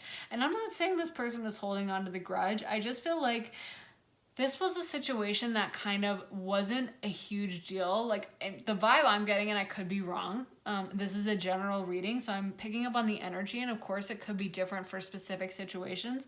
But the energy I'm picking up on is this was not like a knockdown, blowout, huge fight, huge betrayal, like someone screwed someone over and destroyed their life. Like, this was not that kind of a situation. I feel like, if anything, this was like almost like a misunderstanding or something small that really shouldn't have made the dent that it did. It was just like, it just kind of happened. And instead of moving past it and just being like, well, that's that, but, you know, okay, let's move on. It was like there was a tiny bump in the road and the car like drove off the cliff. You know what I mean? Like, it's like the Princess and the Pea. You know how she couldn't sleep in her mattress, even though she had like 100 mattresses, she couldn't sleep in the bed because there was like a single pea on the bottom mattress, but she could feel the pee through all the 100 mattresses. That's like what was going on here. I feel like, where there was this tiny thing that happened that seemed to derail. Like, I feel like it wasn't even an incident. It was like a lack of communication, and it should have been just like not even an issue, but it just, because there was like no communication or something, it just kind of fell apart. And now it's like both of you were like, I don't think we can get this back on track. So it was something so small, and instead of, someone needed to take the initiative to like put it back where it was supposed to go, but that never happened, and now it's like, it's kind of fallen apart and it's hard to bring it back. So yeah, I mean, as far as what this person would say, I feel like they wouldn't even have anything like deep to say. They wouldn't be there's no beef. I don't feel like they're angry. I feel like they would just be like, oh, how are you? And it would just pick up where it has been, because I don't think there was any anger or anything that needed to get hashed out or anything traumatic or anything evil that happened. I think it was just like a small thing that kind of blew up. So I mean, like, I feel like this person, if you guys could talk, it would really just be like super loving again. Like, I feel like when you guys are together, it clicks into place really easily. And this is where I get a soulmate or twin flame vibe, where I think you guys, from the beginning, it's almost like you guys speak the same language or have this unspoken connection where you guys understand each other so well that there doesn't need to be like a million explanations. Someone could say something super small, like, I like this movie, and you know that means XYZ additionally. Like, you have this psychic connection, you know? Or one person could say to the other, like, oh, I'm kind of tired today. And the other person's like, oh, you're still upset about like your brother, what he said last Thanksgiving.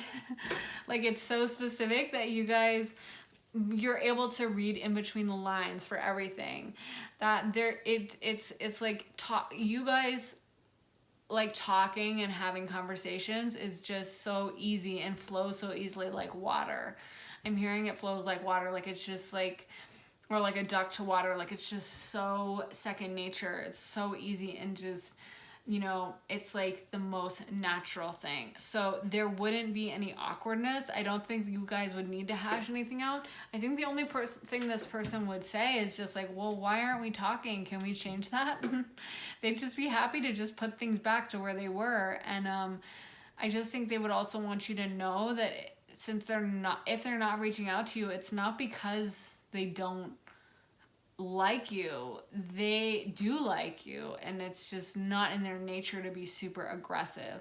So they might, I feel like for some of you, you guys actually might be in contact, and if you are, it's just, yeah, it makes a lot of sense because this person really likes you, and they can see you as being like so great for them, and they feel very sweet and like young and giddy around you, and they feel like you guys really understand each other. And it's kind of like a missing puzzle piece. So to them, you know, there's nothing that needs to be hashed out or argued about or like corrected. It's not like they're mad at you or they're upset with you or they're blaming you or vice versa. They just want things to go back to how they were. They just enjoy having you in their life, and they feel a loss with you not in their life. So the only thing they would say to you is like, can we stay in contact and not have this lack of communication anymore, because they feel like you are such a blessing to them and your presence is a blessing.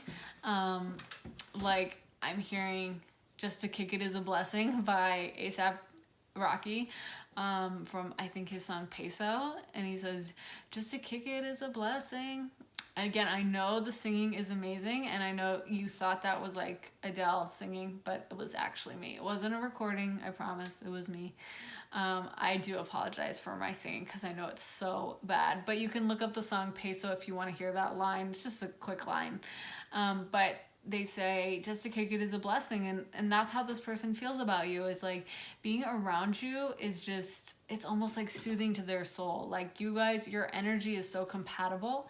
And you guys see in the same way about things. You guys see eye to eye in so many ways that to them, it's like being around you is just amazing. And almost like I'm feeling like again, I'm hearing like water, where it's like taking a big drink of water. Being around you makes them feel like they were in a desert and someone gave them water and they're like, oh, I'm quenched and I can relax now, and like everything's all good. So yeah, I mean, their feelings towards you are very positive, and I just feel like any negativity would come from the fact that they're not with you, but they're not angry, blaming, resentful, hateful about it. They're just kind of at a loss for like what happened, not really understanding why you guys can't be together, because again, they see you as someone they could spend their whole life with, really, that would kind of be the world for them. Like they're just amazing, and just a real blessing on their life, and they see you guys as having such a deep connection that it's like they can't understand why you guys wouldn't end up together, and that's what the vision they have for you. So I really hope that helped you guys. Pile 4. If it resonated, please leave it in the comments. I love hearing your personal stories or your anecdotes. And also, if you have any video ideas or there's a specific question you want to know about work or about anything, really, love, just whatever, as long as it's a general question that I can do for a group reading, leave it in the comments and I will definitely think about doing it. I'm always looking to help people, so I love, hearing specific things you guys want to know about, because then, it can be even more helpful than the usual readings that I think of. And if not, I'll just, meditate and get more ideas for myself. But, if that's something you want, leave it in the comments and I'll definitely consider which one to do. Make sure to like and make sure you're subscribed, because I post videos every few days. I'm gonna post my next one pretty soon, actually, I think. So make sure you're subscribed if you want to see that. And yeah, I will see you guys in the next reading. Have an amazing day. Take care, you guys. Bye.